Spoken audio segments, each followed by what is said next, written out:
Ravi sir ಇವಾಗ ನಮಗೆ ಒಂದು ಸಣ್ಣ ಝಲಕನ್ನು ತೋರಿಸಿದ್ರು.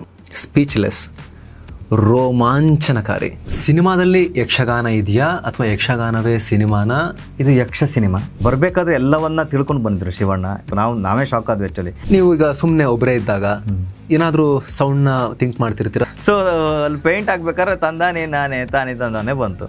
ಸೊ ಅದನ್ನು ಪ್ರಶಾಂತ್ ಸರಿ ಕಳಿಸ್ದೆ. ಅವರು ಸೂಪರ್ ಇದೆ ಅಂತ ಹೇಳಿ ಖುಷಿ ಪಟ್ಟರು. ಯಾವುದೋ ಟೆಂಪಲ್ಗೆ ಹೋದವಾಗ ನಗಾರಿದು ಇದು ಹೊಡಿತಾ ಇರತ್ತೆ. ಸುಮ್ಮನೆ ಮೊಬೈಲಲ್ಲಿ ಅಲ್ಲೇ ಹಿಂಗೆ ರೆಕಾರ್ಡ್ ಮಾಡ್ಕೊ. ಹೆಲಿಕಾಪ್ಟರಿಂದ ಅವ್ರು ನಡ್ಕೊಂಡು ಬರೋ ತನಕ ನಾನು ಏನು ಕೊಟ್ಟಿಲ್ಲ ನಿಮಗೆ.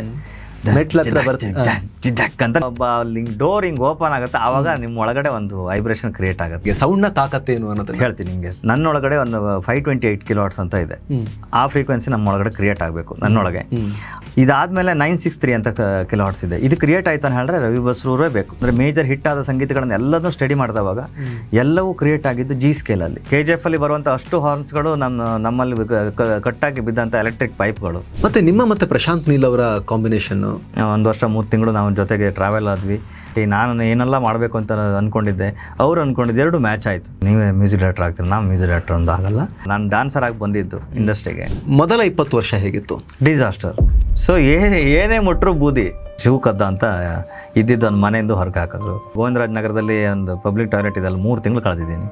2 ಸಾರಿ ಜೀವನ ಬೇಡ ಅಂತ ನಾನು ಅಟೆಂಪ್ಟಿಗೆ ಹೋದಾವಾಗಲೂ ನನ್ನನ್ನು ಕಾಪಾಡಿದ್ದು ಅವ್ರ ಹೆಸರು ರವಿ ಅಂತ.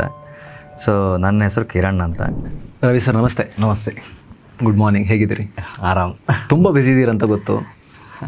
ಬ್ಯುಸಿ ಅಂದರೆ ಎಲ್ಲರೂ ಕೊಟ್ಟ ಜವಾಬ್ದಾರಿ ನಡೆಸಲೇಬೇಕಲ್ಲ. ಆ ಬ್ಯುಸಿ ನಡುವೆ ಕೂಡ ನೀವು ನಮಗೆ ಟೈಮ್ ಕೊಟ್ಟಿದ್ದಕ್ಕೆ ತುಂಬ ಧನ್ಯವಾದ. ಫಸ್ಟ್ ನಿಮಗೆ ಥ್ಯಾಂಕ್ ಯು. ಯಾರು ವೀರಚಂದ್ರಹಾಸ ಅಂದರೆ ಯಾರು? ವೀರಚಂದ್ರಹಾಸ ಅಂದರೆ ನನ್ನ ಲೆಕ್ಕದಲ್ಲಿ ಒಂದು ಜಸ್ಟಿಫಿಕೇಶನ್ ಕೊಡೋದಾದರೆ, ಯಾರು ಕಷ್ಟದಿಂದ ಅವನ ಅಚೀವ್ಮೆಂಟನ್ನು ದಾಟಿ ಅವನೇನು ಅಂದ್ಕೊಂಡಿದ್ರೆ ಅದನ್ನು ಸಾಧಿಸ್ತಾನೋ ಅವನೆಲ್ಲರೂ ವೀರಚಂದ್ರಹಾಸವೇ.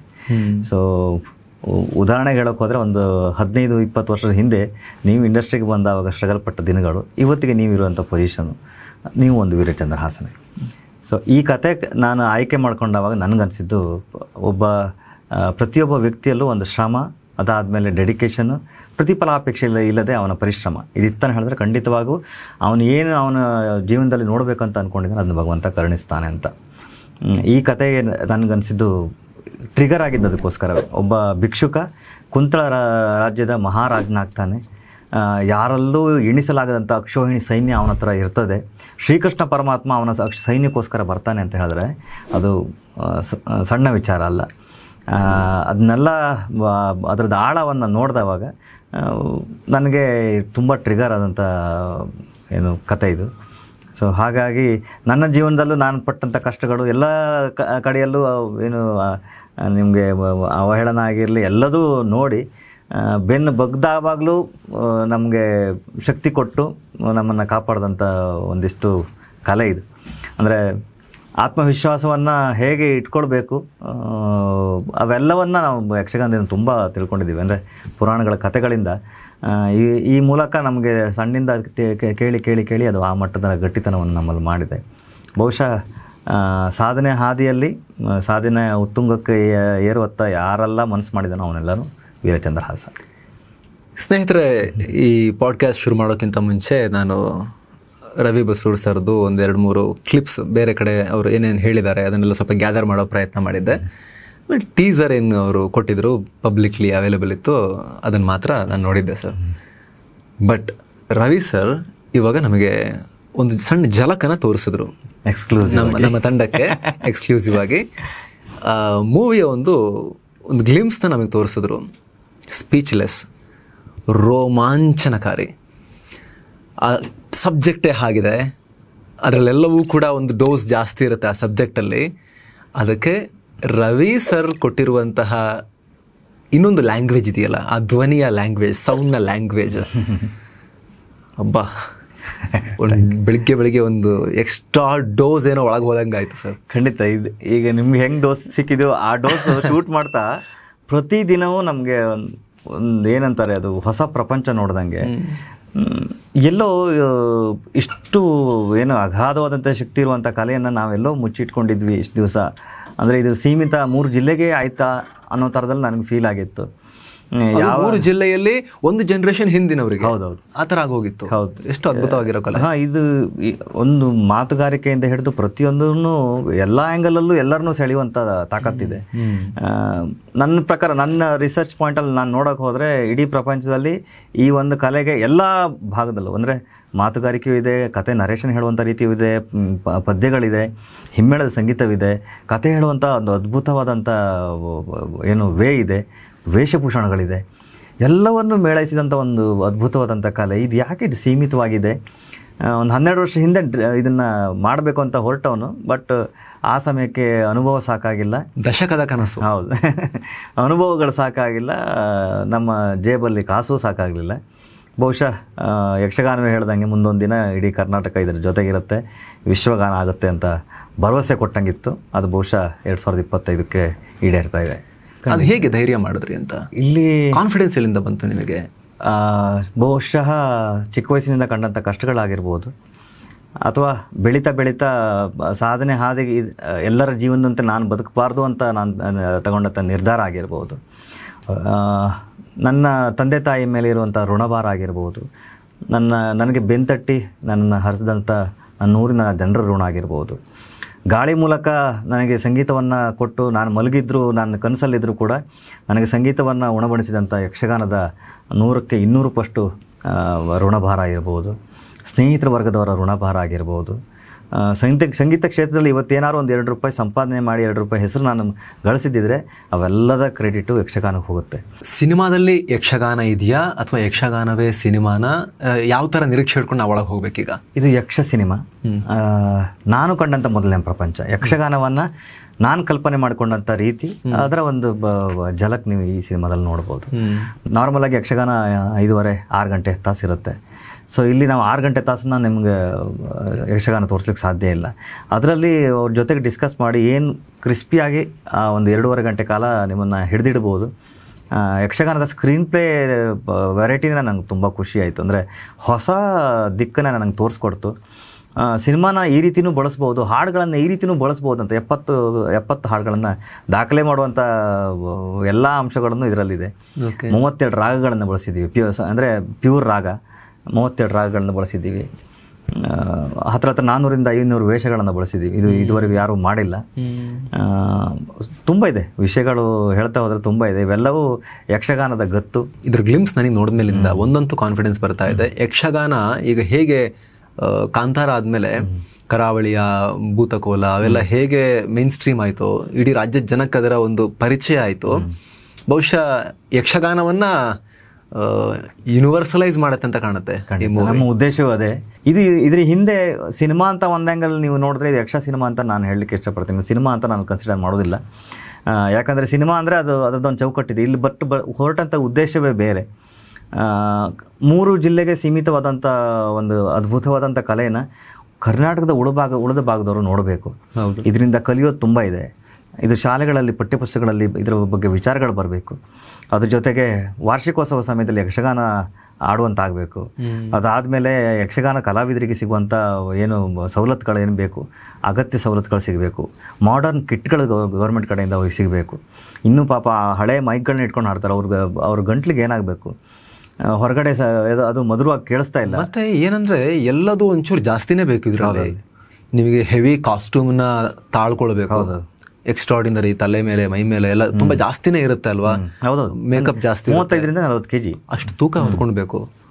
ಮೇಕಪ್ಪು ಜಾಸ್ತಿನೇ, ಮೇಕಪ್ ಎಕ್ಸ್ಟ್ರಾರ್ಡಿನರಿ ಮಾಡಬೇಕು, ಅದು ಒಂದು ಸಪ್ರೇಟ್ ಆರ್ಟ್. ಆಮೇಲೆ ಧ್ವನಿಯಲ್ಲೂ ಕೂಡ ನಿಮಗೆ ಜಾಸ್ತಿ ಬೇಕು. ಹೌದು, ಕಣ್ಣು ಹುಬ್ಬನ್ನ ಮೇಲ್ ಮಾಡೋದು ಕೂಡ ಇನ್ನೂ ಜಾಸ್ತಿನೇ ಮಾಡಬೇಕು. ಪ್ರತಿಯೊಂದು ಎಕ್ಸ್ಟ್ರಾ ಬೇಕು ಇಲ್ಲಿ. ಅಷ್ಟು ಸುಲಭ ಇಲ್ಲ ಇದು. ಈ ವಿಶೇಷವಾದ ಪ್ರಯತ್ನಕ್ಕೆ ವಿಶೇಷವಾದ ಒಬ್ಬ ನಿಮಗೆ ನಾಯಕ ಸಿಕ್ಕಿದ್ರಲ್ಲ, ಶಿವಣ್ಣ. ಹೇಗೆ ಅವ್ರನ್ನ ಈ ಕ್ಯಾರೆಕ್ಟರ್ ಅವ್ರನ್ನ ನೀವು ಹೇಗೆ ಪಿಕ್ಚರೈಸ್ ಮಾಡಿದ್ರಿ? ಅವರ ಅನಾರೋಗ್ಯದ ನಡುವೆ ಕೂಡ ಇಂಥ ಒಂದು ಹೆವಿ ಕ್ಯಾರೆಕ್ಟರ್ನ ಹೇಗೆ ಅವರು ಎಕ್ಸಿಕ್ಯೂಟ್ ಮಾಡಿದ್ರು? ವಿಜುವಲ್ಸನ್ನ ಗೀತಮ್ಮಂಗೆ ತೋರಿಸಿದವಾಗ ಅವ್ರು ನೋಡಿ ಅಪ್ರಿಸಿಯೇಷನ್ ಮಾಡಿ, ಅವರು ಶಿವಮೊಗ್ಗದ ಕಡೆಯವರಾಗಿರೋದ್ರಿಂದ ಅವರು ಯಕ್ಷಗಾನ ನೋಡೋದು ಗೊತ್ತಿರುತ್ತೆ ಅವರಿಗೆ, ಅದನ್ನೆಲ್ಲ ವಿಷಯ ಹೇಳಿದ್ರು. ಅದಾದ್ಮೇಲೆ ಈ ಥರ ಅವಕಾಶಗಳು ಸಿಗೋದು ತುಂಬ ಕಮ್ಮಿ ಅಂತ ಹೇಳಿ ಅವರಿಬ್ಬರು ಮಾತಾಡ್ಕೊಂಡು ನಮಗೆ ಸಿನಿಮಾ ಮಾಡಲಿಕ್ಕೆ ಒಂದು ಅವಕಾಶ ಮಾಡಿಕೊಟ್ರು. ಸಿನಿಮಾಕ್ಕೆ ಅವ್ರು ಹೇಳಿದ ಡೇಟಿಗೆ ಬಂದರು. ಬರಬೇಕಾದ್ರೆ ಎಲ್ಲವನ್ನ ತಿಳ್ಕೊಂಡು ಬಂದಿದ್ರು ಶಿವಣ್ಣ. ಒಂದು ಯಕ್ಷಗಾನ ಕಲಾವಿದ ಬೇಕಾದ್ರೆ ಹೇಗೆ ಮಾಡಬೇಕು, ನಾವೇ ಶಾಕ್ ಆದ್ವಿ ಆ್ಯಕ್ಚುಲಿ. ಅವ್ರ ಎದುರಿಗೆ ಏನೋ ವೇಷಗಳೆಲ್ಲ ಬಂದು ಗೆಜ್ಜೆ ಬಂದ ಕೂಡಲೇ ಗೆಜ್ಜೆಗೆ ನಮಸ್ಕಾರ ಮಾಡಿ. ಸೊ ಇದೆಲ್ಲ ರಕ್ತದಲ್ಲೇ ಬಂದಿರೋದಕ್ಕೋಸ್ಕರ ಮಾತ್ರ ಸಾಧ್ಯ, ಮತ್ತು ಇಲ್ದಿರೋ ಸಾಧ್ಯವೇ ಇಲ್ಲ. ಆ ಸಿಂಪ್ಲಿಸಿಟಿ, ಅದಾದಮೇಲೆ ಆ ಡೆಡಿಕೇಶನ್ನು. ಬಂದು 10 ಗಂಟೆಗೆ ಬಂದು ವೇಷ ಹಾಕಿದವರು ಸಂಜೆ ತನಕನೂ ಯಾವ ಟಿಫಿನೂ ಮಾಡಿಲ್ಲ, ಅವರು ಊಟ ಗೀಟ ಏನೂ ಮಾಡಿಲ್ಲ, ಬರೇ ಲಿಕ್ವಿಡಲ್ಲಿ ಜ್ಯೂಸ್ ಕುಡ್ಕೊಂಡಿದ್ರು. ಅದು ಅವ್ರಿಗೆ ಗೊತ್ತಿತ್ತು, ಅದು ವೇಷ ಹಾಕಿದವಾಗ ಟಿಫಿನ್ ಎಲ್ಲ ಮಾಡಿದ್ರೆ ಅದು ಡೈಜೆಸ್ಟ್ ಆಗಲ್ಲ, ತುಂಬ ಸಮಸ್ಯೆ ಆಗುತ್ತೆ ಹೆಲ್ತ್ ಅಂತ ಎಲ್ಲವನ್ನ ತಿಳ್ಕೊಂಡು ಬಂದಿದ್ರು ಅವರು. ಅದಾದಮೇಲೆ ಎಂಡ್ ತನಕನೂ ಅವರ ಎನರ್ಜಿ, ಉಳಿದ ನಮ್ಮ ಆರ್ಟಿಸ್ಟ್ಗಳು ಸ್ವಲ್ಪ ಡಲ್ ಆಗಿದ್ರು. ಅಂದರೆ ನಮ್ಮದು ಶೂಟೇ ಹಾಗಿತ್ತು, ಅಂದರೆ 6 hours, ಈವ್ನಿಂಗ್ 6ಇಂದ ನೈಟ್ ಬೆಳಗಿನ ಜಾವ 6 ತನಕ ಇರ್ತಿತ್ತು. ಸೊ ಇಷ್ಟು ಟೈಮು ಅದನ್ನು ಆ ಪೇಷನ್ಸಲ್ಲಿ ಕೂತ್ಕೊಳ್ಳೋದು, 8 hour 9 hour ಕೂತ್ಕೊಳ್ಳೋದು ಅಷ್ಟು ಸುಲಭದ ಮಾತಲ್ಲ. ಇಲ್ಲಿ ಶಿವಣ್ಣ ಎಕ್ಸ್ಟ್ರಾರ್ಡಿನರಿ ಬಿಡಿ, ಆ ವಿಚಾರದಲ್ಲಿ ಏನು ಮಾತಾಡಂಗೆ ಇಲ್ಲ. ಅವರು ಈ ಏಜಲ್ಲಿ, ಈಗಿನ ಯುವ ಜನತೆಗೇನೆ ಅಲ್ಲ, ಎಲ್ಲರಿಗೂ ಇನ್ಸ್ಪೈರ್, ಅವರು ಎಲ್ಲರಿಗೂ ಇನ್ಸ್ಪೈರ್ ಪಾಯಿಂಟ್ ಅಲ್ಲ. ಈಗಿನ ಯಂಗ್ಸ್ಟರ್ಸ್ಗೆ ಒಂದು ತಾಳ್ಮೆ ಇಲ್ಲ, ಒಂದು ಸ್ವಲ್ಪ ಹೊತ್ತಾದ್ಮೇಲೆ ಸುಸ್ತಾಗತ್ತೆ. ಇಷ್ಟೊತ್ತು ಕೆಲಸ ಮಾಡ್ಬೇಕಾ, ಈ ಥರದ ಮೈಂಡ್ ಸೆಟ್ ಇರುತ್ತೆ. ಬಟ್ ಶಿವಣ್ಣ ಅವ್ರು ನಾವು ಹಲವಾರು ಬಾರಿ ರಿಪೀಟೆಡ್ಲಿ ಅದೇನೋ ಒಂದು ಫ್ಲೂಕಲ್ಲಿ ಅದೋ ಒಂದ್ಸಲಿ ಮಾಡಿದ್ರು ಅಂತಲ್ಲ, ಎಲ್ಲ ಕಡೆ ಅವರು ಏಜಲ್ಲೂ ಎಲ್ಲಿಂದ ಎನರ್ಜಿ ತಗೋಬರ್ತಾರೆ, ಅವ್ರ ಎನರ್ಜಿನ ಅವ್ರನ್ನ ಇಲ್ಲಿ ತನಕ ಇದೆಲ್ಲವನ್ನ ದಾಟಿ ಬಂದಿದ್ದು ಅವ್ರ ಎನರ್ಜಿ, ಇಂಟರ್ನಲ್ ಎನರ್ಜಿ. ಆ ಎನರ್ಜಿ ಇಲ್ಲಾಂದ್ರೆ ಶಿವಣ್ಣ ಸಾಧ್ಯವಿಲ್ಲ. ಶಿವಣ್ಣನ ಎನರ್ಜಿ ಎಲ್ಲರಿಗೂ ನಮ್ಗೆ ಇನ್ಸ್ಪೈರ್. ಆ ಕಾಸ್ಟ್ಯೂಮ್, ಆ ತೂಕ, ಆ ಶೆಕೆಯಲ್ಲಿ ಪರ್ಫಾರ್ಮ್ ಮಾಡ್ಬೇಕಾದ್ರೆ ಹೆಂಗೆ ಅಂತ settle one of a kind friends, ಇದು one of a kind movie, ಇದು ಬೇರೆ ಎಕ್ಸ್ಪೀರಿಯನ್ಸ್, ಇದು ರೆಗ್ಯುಲರ್ ಮೂವಿ ಎಕ್ಸ್ಪೀರಿಯನ್ಸ್ ಅಲ್ಲ. ಖಂಡಿತ. ಜೊತೆಗೆ ಬಜೆಟ್ ಕೂಡ ನೀವು ಅನ್ಕೊಂಡಿದ್ದಕ್ಕಿಂತ ತುಂಬಾ ಮೇಲಕ್ಕೆ ಹೋಯ್ತು ಅಂತ, ಅಂದ್ರೆ ಅನ್ಕೊಂಡಿದ್ದಕ್ಕಿಂತ 8-10 ಪಟ್ಟು ಜಾಸ್ತಿಗೆ ಹೋಯ್ತು ಅಂತ. ಅಷ್ಟೊಂದು ಯಾಕಾಯ್ತು, ಹೇಗಾಯ್ತು ಅಂತ ಅದು ಹೋಗ್ತಾ ಔಟ್ಪುಟ್ ಅಲ್ಲಿ ಗೊತ್ತಾಗ್ತಿದೆ. ನೀವು ಹೇಳಿದ ಫಿಗರ್ಗಿಂತ ಇನ್ನು ಜಾಸ್ತಿನೇ ಅಂತ ಅನಿಸ್ತಾ ಇದೆ, ಇನ್ನೂ ಜಾಸ್ತಿ ರಿಚ್ ಆಗಿ ಬಂದಿದೆ. ಬಟ್ ಅದು ಹೇಗಾಯ್ತು ಅಂತ ಅಂದರೆ ಎಲ್ಲ ಕಡೆಗೂ ನಾರ್ಮಲ್ ಆಗಿ ನಾವು ಸಿನಿಮಾ ಮಾಡ್ತಾ ಒಂದು ಕಾಸ್ಟ್ಯೂಮ್ಸ್ ಒಂದು 300 ಪ್ಯಾಂಟು ಈ ಥರದಲ್ಲಿ ನಾವು ಶೂಟಿಗೆ ಬಳಸ್ತೀವಿ. ಅದಾದಮೇಲೆ ನಾರ್ಮಲ್ ದಿನದ ಖರ್ಚುಗಳು ಕೂಡ ನಾವು ಕಾಮನ್ ಆಗೇ ಇರುತ್ತೆ, ಒಂದು ಇಷ್ಟಕ್ಕಂತ ಲಿಮಿಟ್ ಇದೆ. ಇಲ್ಲಿ ವೇಷಭೂಷಣಗಳ ರೆಂಟು, ಅದಾದ್ಮೇಲೆ ವೇಷಭೂಷಣಗಳ ನಾವು ಕೆಲವೊಂದೆಲ್ಲ ಈ ಮೂವಿಗೋಸ್ಕರನೇ ಮಾಡಿಸ್ಬೇಕಾಗಿ ಬಂತು ಕಾಣುತ್ತೆ. ಸೊ ಅದು ಆಯಿತು. ಬಣ್ಣ ಬಡಿಲಿಕ್ಕೆ ಜನ, ವೇಷ ಕಟ್ಟಲಿಕ್ಕೆ ಜನ. ಯಾಕಂದ್ರೆ ಅಷ್ಟೊಂದು ಜನಕ್ಕೆ ಒಬ್ಬರನ್ನ ಹತ್ರ ಮಾಡೋಕ್ಕಾಗಲ್ಲ, ಒಬ್ಬರಿಗೆ 2 hour ಬೇಕು. ಹೌದೌದು. ಒಂದು ವೇಷ ಬರೀಲಿಕ್ಕೆ 2 hours ಬೇಕು. ನಾವು 450 500 ವೇಷ ಹಾಕಿದ್ದೀವಿ. ಸೊ ಇದು ನಮ್ಮ ಲಿಮಿಟನ್ನು ಮೀರಿ ಹೋಯಿತು. ಅದಾದಮೇಲೆ ಬಹುಶಃ ಕಂಪ್ಲೀಟ್ ಸ್ಟ್ರೆಂತ್ ಕೊಟ್ಟಿದ್ದೆ ಯಕ್ಷಗಾನ ಅಂತ ಹೇಳ್ಬೋದು. ಅಂದರೆ ಅದು ಹೋಗಿ ಮಗನೇ ನಾನು ಇದ್ದೀನಿ ಅನ್ನೋ ಥರದಲ್ಲೇ ನನಗೆ ಪ್ರಚೋದನೆ ಕೊಟ್ಟಂಗೆ. ಅದು ಎಲ್ಲೆಲ್ಲಿಂದಲ್ಲ ದುಡ್ಡು ಒಟ್ಟು ಮಾಡೋದು ನನಗೆ ಗೊತ್ತಿಲ್ಲ. ಬಟ್ ಎಲ್ಲದೂ ಒಂದು ಆತ್ಮತೃಪ್ತಿ ಇದೆ. ಈಗ 5 ಸಿನಿಮಾ ಮಾಡಿದವಾಗಲೂ ನಾನು ಯಾವುದು ಪ್ರತಿಫಲಾಪೇಕ್ಷೆ ಇಟ್ಕೊಂಡು ಸಿನಿಮಾ ಮಾಡಿದವನಲ್ಲ. ಈ ಸಿನಿಮಾ ನನಗೆ ಇನ್ನೂ ಒಂದು ಅಂದರೆ ಜೀವಮಾನದ ಒಂದು ಏನೋ ನನ್ನ ಜೀವಮಾನದಲ್ಲಿ ಏನೋ ಒಂದು ಅಚೀವ್ಮೆಂಟ್ ಮಾಡಿದೇನೋ ಅಂತ ಸಂತೋಷ ಆಯಿತು. ಇವರೆಲ್ಲ ಆಪ್ತಮಿತ್ರ ಪಿಕ್ಚರಲ್ಲಿ ವಿಷ್ಣುವರ್ಧನ್ ಕೆಳಗೆ ಬರ್ತಾರಲ್ಲ, ಇವರು ನೀವೇನೋ ತಪ್ಪು ಮಾಡಿದ್ರಿ ಅಂತ. ಇಲ್ಲ ನಾನೇನೋ ಸಹ ಆ ಒಂದು ಭಾವನೆ ನನ್ನ ಮನಸ್ಸೊಳಗೆ. So okay, something I did. Ravi Basrur ಅನ್ನೋ ಒಬ್ಬ ವ್ಯಕ್ತಿ ತನ್ನ ಇನ್ನೊಂದು ಎಕ್ಸ್ಟ್ರಾ ಲ್ಯಾಂಗ್ವೇಜ್ ಮೂಲಕ, ಧ್ವನಿಯ ಲ್ಯಾಂಗ್ವೇಜ್ ಮೂಲಕ, ಸೌಂಡ್ನ ಲ್ಯಾಂಗ್ವೇಜ್ ಮೂಲಕ ಅವರು ಒಂದು ಇಂಪಾರ್ಟೆಂಟ್ ಸ್ಟ್ರಕ್ಚರ್ ಒಂದು ಸಿನಿಮಾಗೆ ಅನ್ನೋದನ್ನು ಮಾಡಿ ತೋರಿಸಿದ್ರಿ ನೀವು. ಮೂವಿ ವಾಚಿಂಗ್ ಎಕ್ಸ್ಪೀರಿಯನ್ಸ್ನ ಎಲಿವೇಟ್ ಹೇಗೆ ಮಾಡ್ಬೋದು ಅನ್ನೋದನ್ನು ತೋರಿಸ್ಕೊಟ್ರಿ ನೀವು. ನಿಮ್ಮ ಈ ಸಿನಿಮಾದಲ್ಲೂ ಕೂಡ ಬಹುಶಃ ನೀವು ನಿಮ್ಮ ಎಲ್ಲ ಎಕ್ಸ್ಪೀರಿಯನ್ಸು ಇನ್ನು ಏನೇನು ಮಾಡಬಹುದು ಎಲ್ಲ ಶ್ರಮನೂ ಧಾರೆ ಹಾಕಿದ್ದೀರ ಅನಿಸ್ತಾ ಇದೆ. ಖಂಡಿತ. ಅಂದರೆ ನೆಕ್ಸ್ಟ್ ಲೆವೆಲ್ ಇದೆ ಅದು ಕೇಳಿಸಿರೋ ಟ್ರ್ಯಾಕ್ ಮಾತ್ರ. ಅಂದರೆ ನಾವು ಏನು ಮಾಡಿದ್ವಿ ಅಂತ ಹೇಳಿದ್ರೆ, ಬಿಗಿನಿಂಗಿಗೆ ರಿಸೋರ್ಸ್ ಏನೆಲ್ಲ ಇದೆ, ಒಂದು ಸೌಂಡನ್ನು ಹೊರಗೆ ಹಾಕ್ಲಿಕ್ಕೆ ರಿಸೋರ್ಸ್ ಏನೆಲ್ಲ ಸಿಗುತ್ತೆ ಇದರಲ್ಲಿ, ಅದನ್ನು ನೋಡಿದವಾಗ ನನಗೆ ಸಿಕ್ಕಿದ್ದು ಒಂದು 3 ಇನ್ಸ್ಟ್ರೂಮೆಂಟು. ಒಂದು ತಬಲೆ, ಮದ್ದಲೆ, ಒಂದು ಚಂಡೆ, ಒಂದಾದಮೇಲೆ ನಮ್ಮ ತಾಳಗಳು. ಇದು 3 ಸಿಕ್ಕಿದ್ದು. ಅದಾದಮೇಲೆ ಹಾರ್ಮೋನಿಯಂ, ಶ್ರುತಿ. ಸೊ ಇದಿಷ್ಟನ್ನು ಇಟ್ಕೊಂಡು ನಾನು ಹೆಂಗೆ ಮಾಡೋದು, ಏನು ಮಾಡೋದು, ಬೇರೆ ಯಾವುದನ್ನು ನನಗೆ ಹಾಕೋಕ್ಕಾಗ್ತಾ ಇಲ್ವಲ್ಲ, ಇದನ್ನು ಹೆಂಗೆ ಪೋರ್ಟ್ರೇ ಮಾಡೋದು ಅಂತ ನನಗೆ ಪ್ರಶ್ನೆ ಆಗಿತ್ತು ಆ್ಯಕ್ಚುಲಿ. ಸೊ ಯಾವಾಗ ರೆಕಾರ್ಡಿಂಗ್ ಸ್ಟಾರ್ಟ್ ಮಾಡಿದ್ವಿ, ರೆಕಾರ್ಡಿಂಗ್ ಸ್ಟಾರ್ಟ್ ಮಾಡ್ತಾ ಲೇಯರ್ಗಳನ್ನ ಹಾಕ್ತಾ ಬಂದ್ವಿ. ಅಂದರೆ ಆ ಥಿಯೇಟ್ರ್ ಎಕ್ಸ್ಪೀರಿಯನ್ಸಿಗೆ ನಿಮ್ಗೆ ಆ ಚಂಡೆ ವಾದನ ಆಗಿರಲಿ ಅಲ್ಲದು ಆ ವೈಬ್ರೇಷನ್ ಸಿಗಬೇಕು ಅಂತ ಹೇಳಿ ಪ್ರತಿಯೊಂದನ್ನು ಸೌಂಡ್ಗಳನ್ನು 20 ಫೀಟಿಗೆ ಒಂದು ಸೌಂಡ್ ಮತ್ತೆ ರೆಕಾರ್ಡ್ ಅದು ಥರ, ಅಲ್ಲಿ 30 ಫೀಟಿಗೆ ಕ್ಲೋಸೆಸ್ಟಿಗೆ ಈ ಥರದ್ದೆಲ್ಲ ಮೈಕ್ ಪೊಸಿಷನ್ನೆಲ್ಲ ಮಾಡ್ಕೊತು ರೆಕಾರ್ಡ್ ಮಾಡ್ಕೊತ ಬಂದ್ವಿ. ಅದು ನಾರ್ಮಲಾಗಿ ಒಂದು 700-800 ಟ್ರ್ಯಾಕ್ ನಾನು ಬಳಸ್ತೀನಿ ನನ್ನ ಸಿನಿಮಾಗಳಿಗೆ. ಇದು ಹೋಗ್ತಾ 1600 ಆಯಿತು, 1700 ಆಯಿತು. ಅದ್ರ ಎಲಾಬ್ರೇಷನ್ ಹೆಂಗೆ ಆಯ್ತು ಅಂತ ಹೇಳಿದ್ರೆ ನನಗೊಂದು ಸಮಾಧಾನ ಆಯಿತು. ಓಕೆ, ಈಗ ನಾವು ಬಂದ್ವಿ, ಇವರಿಗೆ ಜನರಿಗೆ ಅಲ್ಲಾಡ್ಸ್ಲಿಕ್ಕೆ ಏನು ಬೇಕು ಈಗ ರೆಡಿ ಆಯ್ತು ಅಂತ. ಇದ್ರದ್ದು ಇನ್ನೊಂದು ಹಂತದ ನನಗೆ ಶಾಕಿಂಗ್ ಎಲಿಮೆಂಟ್ ಅದಾದಮೇಲೆ ನನಗೊಂದು ಐ ಓಪನರ್ ಆಗಿದ್ದು. ಸೊ ಈ ಸೌಂಡ್ಗಳನ್ನೆಲ್ಲ ಪ್ರೋಸೆಸ್ ಮಾಡಿ ಇದ್ರ ಮಿಲ್ಲರ್ ಇದೆಲ್ಲ ಕ್ಲಿಯರ್ ಮಾಡಿ ನಾನು US ನನ್ನ ಟೀಮಿಗೆ ಕಳಿಸ್ದವಾಗ ಅವರು ಅದನ್ನು ಪ್ರೋಸೆಸ್ ಮಾಡಿ ಕಳಿಸ್ದವಾಗ ನನಗೆ ನಾವು ಎಲ್ಲ ಇಡೀ ಪ್ರಪಂಚದ ಎಲ್ಲ ಶಬ್ದವನ್ನು ಮೆಟ್ಟಿ ನಿಲ್ಲುವಂಥ ತಾಕತ್ತು ನಮ್ಮ ಯಕ್ಷಗಾನಕ್ಕಿದೆ ಅಂತ ಅನಿಸ್ತು. ಇಡೀ ಥಿಯೇಟ್ರ್ ಅಲ್ಲಾಡುವಂಥ ನಮ್ಮ ಮೊದಲನೇ ಸೌಂಡಲ್ಲಿ ಈ ಮಟ್ಟದ ಒಂದು ಫ್ರೀಕ್ವೆನ್ಸಿ ಇದೆ. ಅದರಲ್ಲಿ ಆ ಲೇರನ್ನು ತೆಗೆದು ಅದನ್ನು ಸಸ್ಟೈನ್ ಡ್ರ್ಯಾಗ್ ಮಾಡಿ ಅವರೊಂದು ಇನ್ನೊಂದು ಸ್ಯಾಂಪಲ್ ಮಾಡಿಕೊಟ್ಟಿದ್ರು. 808 ಕಿಕ್ಕನ್ನು ಮೀರಿಸೋ ಥರದ ಒಂದು ವೈಬ್ರೇಷನ್ ಅದು ಥಿಯೇಟ್ರಲ್ಲಿ ನಮ್ಗೆ ಕೊಡ್ತು. ಅಲ್ಲಿಗೆ ಫಿಕ್ಸ್ ಆದೆ, ಓಕೆ ನಾವು ಏನು ಮಾಡೋಕ್ಕೆ ಹೊರಟಿದ್ದೀವಿ ಅದು ಬಂತು ಅಂತ. ಅದಾದಮೇಲೆ ಎಲ್ಲ ಮೆಟಲ್ ಸೌಂಡ್ಗಳನ್ನು ನಾವು ಕಂಪ್ಲೀಟಾಗಿ ತಾಳಗಳು, ಜಾಗಟೆ, ಅದಾದಮೇಲೆ ಚಕ್ರತಾಳ, ನಮ್ಮ ತಿಂಕು ಬಡಗು ಎರಡು ಎಲ್ಲ ಇನ್ಸ್ಟ್ರೂಮೆಂಟ್ಗಳನ್ನು ಬಳಸಿದ್ದೀವಿ.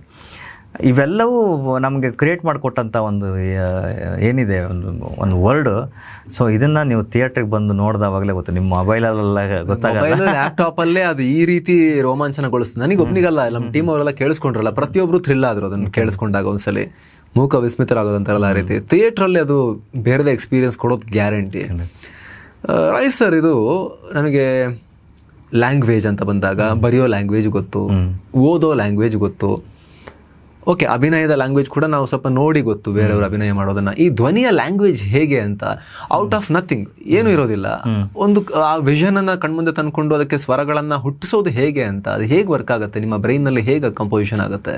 ಅದೇ ಹೇಳಲ್ಲ, ಬಹುಶಃ ಯಕ್ಷಗಾನದ AI ನನ್ನಲ್ಲಿ ಕ್ರಿಯೇಟ್ ಆಗಿರೋದ್ರಿಂದ ಇವತ್ತಿಗೆ ಗೂಗಲಲ್ಲಿ ಹೊಡೆದ್ರೆ ಈ ಥರದ ಇಮೇಜ್ ಬೇಕು ಅಂತ ಗೂಗಲ್ ಹೆಂಗೆ ಹಿಡಿದು ಹುಡುಕಿ ಕೊಡುತ್ತೋ ಅದೇ ರೀತಿ ಬಹುಶಃ ಆ ಸನ್ನಿವೇಶಕ್ಕೆ ಆಗುವಂಥ AI ಕ್ರಿಯೇಟ್ ಆಗಿತ್ತು ಬ್ರೈನ್ ಒಳಗಡೆ. ಪರ್ಟಿಕ್ಯುಲರ್ ನೀವು ಅದ್ರದ್ದೇನು ಶಾಸ್ತ್ರೀಯವಾಗಿ ಅಧ್ಯಯನ ಏನು ಮಾಡಲ್ಲ, ಝೀರೋ. ಇವೆಲ್ಲವೂ ಅಂದರೆ ಇವತ್ತಿಗೆ ನಾನು ಮಾತಾಡ್ತಿರೋ ಅಷ್ಟು ಪದಗಳು ಕನ್ನಡದಲ್ಲಿ ಇರುವಂಥ ಪದಗಳೇ. ಬಟ್ ಒಳಗಡೆ ಏನು ಮಾಡ್ತಿದ್ದೆ ನನ್ನ ಬ್ರೈನು, ಅದನ್ನು ಪದಗಳನ್ನು ಹೆಕ್ಕಿ ಈ ಥರ ಮಾತಾಡಿದ್ರೆ ಚೆನ್ನಾಗಿರುತ್ತೆ, ಈ ಥರ ಮಾತಾಡಿದ್ರೆ ಚೆನ್ನಾಗಿರುತ್ತೆ ಅಂತ ಅದೇ ಕ್ರಿಯೇಟ್ ಮಾಡಿಕೊಡ್ತಾ ಇದೆ. ಇದೇ ರೀತಿ ಸಂಗೀತವೂ ಹಾಗೆ, ಎಲ್ಲವೂ ಇದೆ ಪ್ರಪಂಚದಲ್ಲಿ. ಎಲ್ಲದು ಒಂದು ಏನು ವಯರ್ ಜೊತೆಗೆ ಒಂದು ಬಲ್ಪ್ ಇದ್ದಂಗೆ, ನಾವೆಲ್ಲೂ ಹೋಗಿ ಟ್ರಿಗರ್ ಆಗ್ತೀವಿ ಅಲ್ಲಿ ನಮಗೆ ಅದು ಸಿಗುತ್ತೆ. ಸೊ ಆಗ ಕನೆಕ್ಟ್ ಹೆಂಗೆ ಆಗ್ತೀವಿ ಅಂತ ನಮಗೂ ಗೊತ್ತಿಲ್ಲ. ಅದು ಅಲ್ಲಿ ಕೂತಾವಾಗ, ಅದನ್ನು ನೋಡಿದವಾಗ, ಸನ್ನಿವೇಶಗಳನ್ನು ನೋಡಿದವಾಗ ಅದು ಆಟೋಮೆಟಿಕ್ಲಿ ಬರುತ್ತೆ. ಆ ಪ್ರೆಸೆಂಟೇಷನಲ್ಲಿ ಇದ್ದೀವಿ ಅಷ್ಟೇ. ನೀವು ಈಗ ಸುಮ್ಮನೆ ಒಬ್ಬರೇ ಇದ್ದಾಗ ಏನಾದರೂ ಸೌಂಡ್ನ ಥಿಂಕ್ ಮಾಡ್ತಿರ್ತೀರಾ, ಸೌಂಡ್ ಲ್ಯಾಂಗ್ವೇಜಲ್ಲಿ ಥಿಂಕ್ ಮಾಡ್ತಿರ್ತೀರಾ, ಅಥವಾ ಹೀಗೆ ಏನಾದ್ರು ಸೌಂಡ್ ಬಾರಿಸ್ತಿರ್ತೀರಾ, ಹೇಗೆ? ಇಲ್ಲ, ಹಾಗೇನಿಲ್ಲ. ಎಲ್ಲೋ ಹೋಗ್ತಿದ್ದವಾಗ ಸಡನ್ನಾಗಿ ಆ ಮೂಮೆಂಟಿಗೆ ಒಂದು ಟ್ರಿಗರ್ ಆದಂಗೆ ಆಗುತ್ತೆ ನನ್ನ ಹತ್ರ. ಏನೋ ಅಂದರೆ ಏನು ಪ್ರಕೃತಿ ಒಂದು ಏನೋ ಇನ್ಪುಟ್ ಕೊಟ್ಟಂಗೆ, ಇದೊಂದು ವೈರ್ ಪ್ಲಗ್ ಮಾಡ್ಕೊ ಅಂತ ಹೇಳ್ದಂಗೆ. ಸೊ ಅಲ್ಲೇನೋ ಟ್ರಿಗರ್ ಆಗುತ್ತೆ, ಅದನ್ನ ಇಟ್ಕೊಂಡು ಪ್ಲ್ಯಾನ್ ಮಾಡ್ಕೊಂಡು ಮುಂದೆ ಹೋಗ್ತೀವಿ. ಹಾಗೆ ಟು ಬಿ ಫ್ರ್ಯಾಂಕ್ ನಿಮ್ಗೆ ಹೇಳ್ಬೇಕಂದ್ರೆ, ನೀವು ಹೇಳಿದ್ರೆ ನೀವು ನಂಬಲ್ಲ. ಆ್ಯಕ್ಚುಲಿ ತಂದಾನೆ ನಾನೇ ಬಂದಿದ್ದು ಇದು ನಮ್ಮ ಸ್ಟುಡಿಯೋ ಮೇಲ್ಗಡೆಗೆ ಕೆಳಗಡೆ ಹೀಟ್ ಬರಬಾರ್ದು ಅಂತ ವೈಟ್ ಪೇಂಟ್ ಹಾಕ್ತಾಯಿದ್ವಿ ನಮ್ಮ ಟೀಮು. ಟೋಟಲ್ ಒಂದು 16-17 ಜನ ನಾವು ಆವಾಗ ಬಂದಿದ್ದದು. ಅಲ್ಲಿಂದ ಸೀದಾ ಕೆಳಗಡೆ ಓಡ್ಬಂದು ಹಾಡನ್ನ ಇಡೀ ದೇಶಕ್ಕೆ ತಲುಪಿಸಿದ್ರಿ. ಸೊ ಅಲ್ಲಿ ಪೇಂಟ್ ಹಾಕ್ಬೇಕಾದ್ರೆ ತಾನೇ ಬಂತು. ಸೊ ಅದನ್ನು ಪ್ರಶಾಂತ್ ಸರಿಗೆ ಕಳಿಸ್ದೆ, ಅವರು ಸೂಪರ್ ಇದೆ ಅಂತ ಹೇಳಿ ಖುಷಿಪಟ್ಟರು. ಇಷ್ಟೇ ಇದೆ, ನಮ್ಮ ಸರ್ವ್ ಮಾಡೋದಷ್ಟೇ ಕೆಲಸ ನಮ್ದು, ಅದು ಬಿಟ್ಟು ಬೇರೆ ಏನಿಲ್ಲ.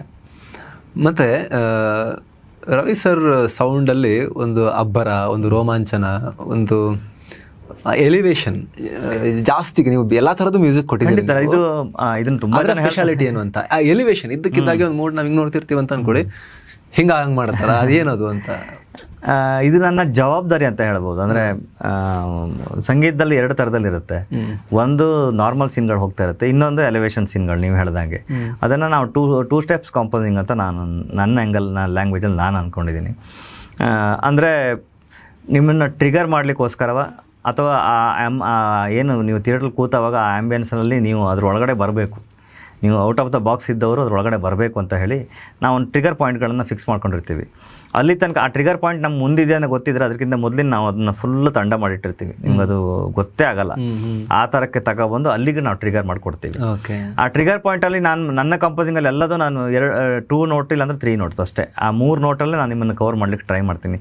ಆಗಲೇ ಅದು ನಿಮ್ಗೆ ಹತ್ತಿರ ಆಗೋದು. ನನಗೆ ಕ್ಲಾಸಿಕಲ್ ಗೊತ್ತಿದೆ ಅಂತ ಹೇಳಿ ಇರೋದಲ್ಲ, ಹಿಂಗೆ ರೂಟೆಲ್ಲ ಹಿಂಗೆ ಎಳೆದು ಹಾಕಿದ್ರೆ ಅದು ನಿಮಗೆ ಕನೆಕ್ಟ್ ಆಗಲ್ಲ. ಒಂದು 3 ಇಂದ 4 ನೋಟ್ ಒಳಗಡೆ ನಿಮ್ಮನ್ನು ಹಿಡಿದಿಡುವಂಥ ಕೆಲಸ ಅದಕ್ಕೆ ನಾನು ಗ್ರೌಂಡ್ ವರ್ಕ್ ಮಾಡಿರ್ತೀನಿ. KGF 2 ಅಲ್ಲಿ ಹೆಲಿಕಾಪ್ಟರ್ ಬಂದು ಲ್ಯಾಂಡ್ ಆಗಿ ಯಶ್ ಮೆಟ್ಲತ್ತಿ ಹೋಗ್ಬೇಕಾದ್ರೆ ಎಲಿವೇಶನ್ ಸ್ಟಾರ್ಟ್ ಆಗುತ್ತೆ. ಅವ್ರು ಬಂದು ಒಂದು ರೌಂಡ್ ಹೊಡೆದು ಹಿಂಗೆ ನಿಲ್ಬೇಕಾದ್ರೆ ಅದು ಯಾವ ಲೆವೆಲಿಗೆ ಹೋಗುತ್ತೆ ಅಂದ್ರೆ BGM ಅಲ್ಲಿ ಯಶ್ ಎಷ್ಟು ಹೀರೋನು, ಸೌಂಡ್ ಕೂಡ ಅಷ್ಟೇ ಹೀರೋ ಅಲ್ಲಿ ಅಂತ. ಸೊ ಅಲ್ಲಿ ನೋಡಿ, ನೀವು ಅಬ್ಸರ್ವ್, ನೀವು ಹೇಳಿದ್ದೆ ಪಾಯಿಂಟಿಗೆ ಬರ್ತೀನಿ. ಹೆಲಿಕಾಪ್ಟರ್ ಇಂದ ಅವ್ರು ನಡ್ಕೊಂಡ್ ಬರೋ ತನಕ ನಾನೇನು ಕೊಟ್ಟಿಲ್ಲ ನಿಮಗೆ. ಮೆಟ್ಲತ್ರ ಜಕ್ ಅಂತ ನಿಮ್ಮನ್ನ ಒಳಗಡೆ ಇರುವಂತ ವೈಬ್ರೇಷನ್ ಇದೆ, ಅದನ್ನ ನಾನು ಟ್ರಿಗರ್ ಮಾಡ್ತಾ ಬಂದೆ.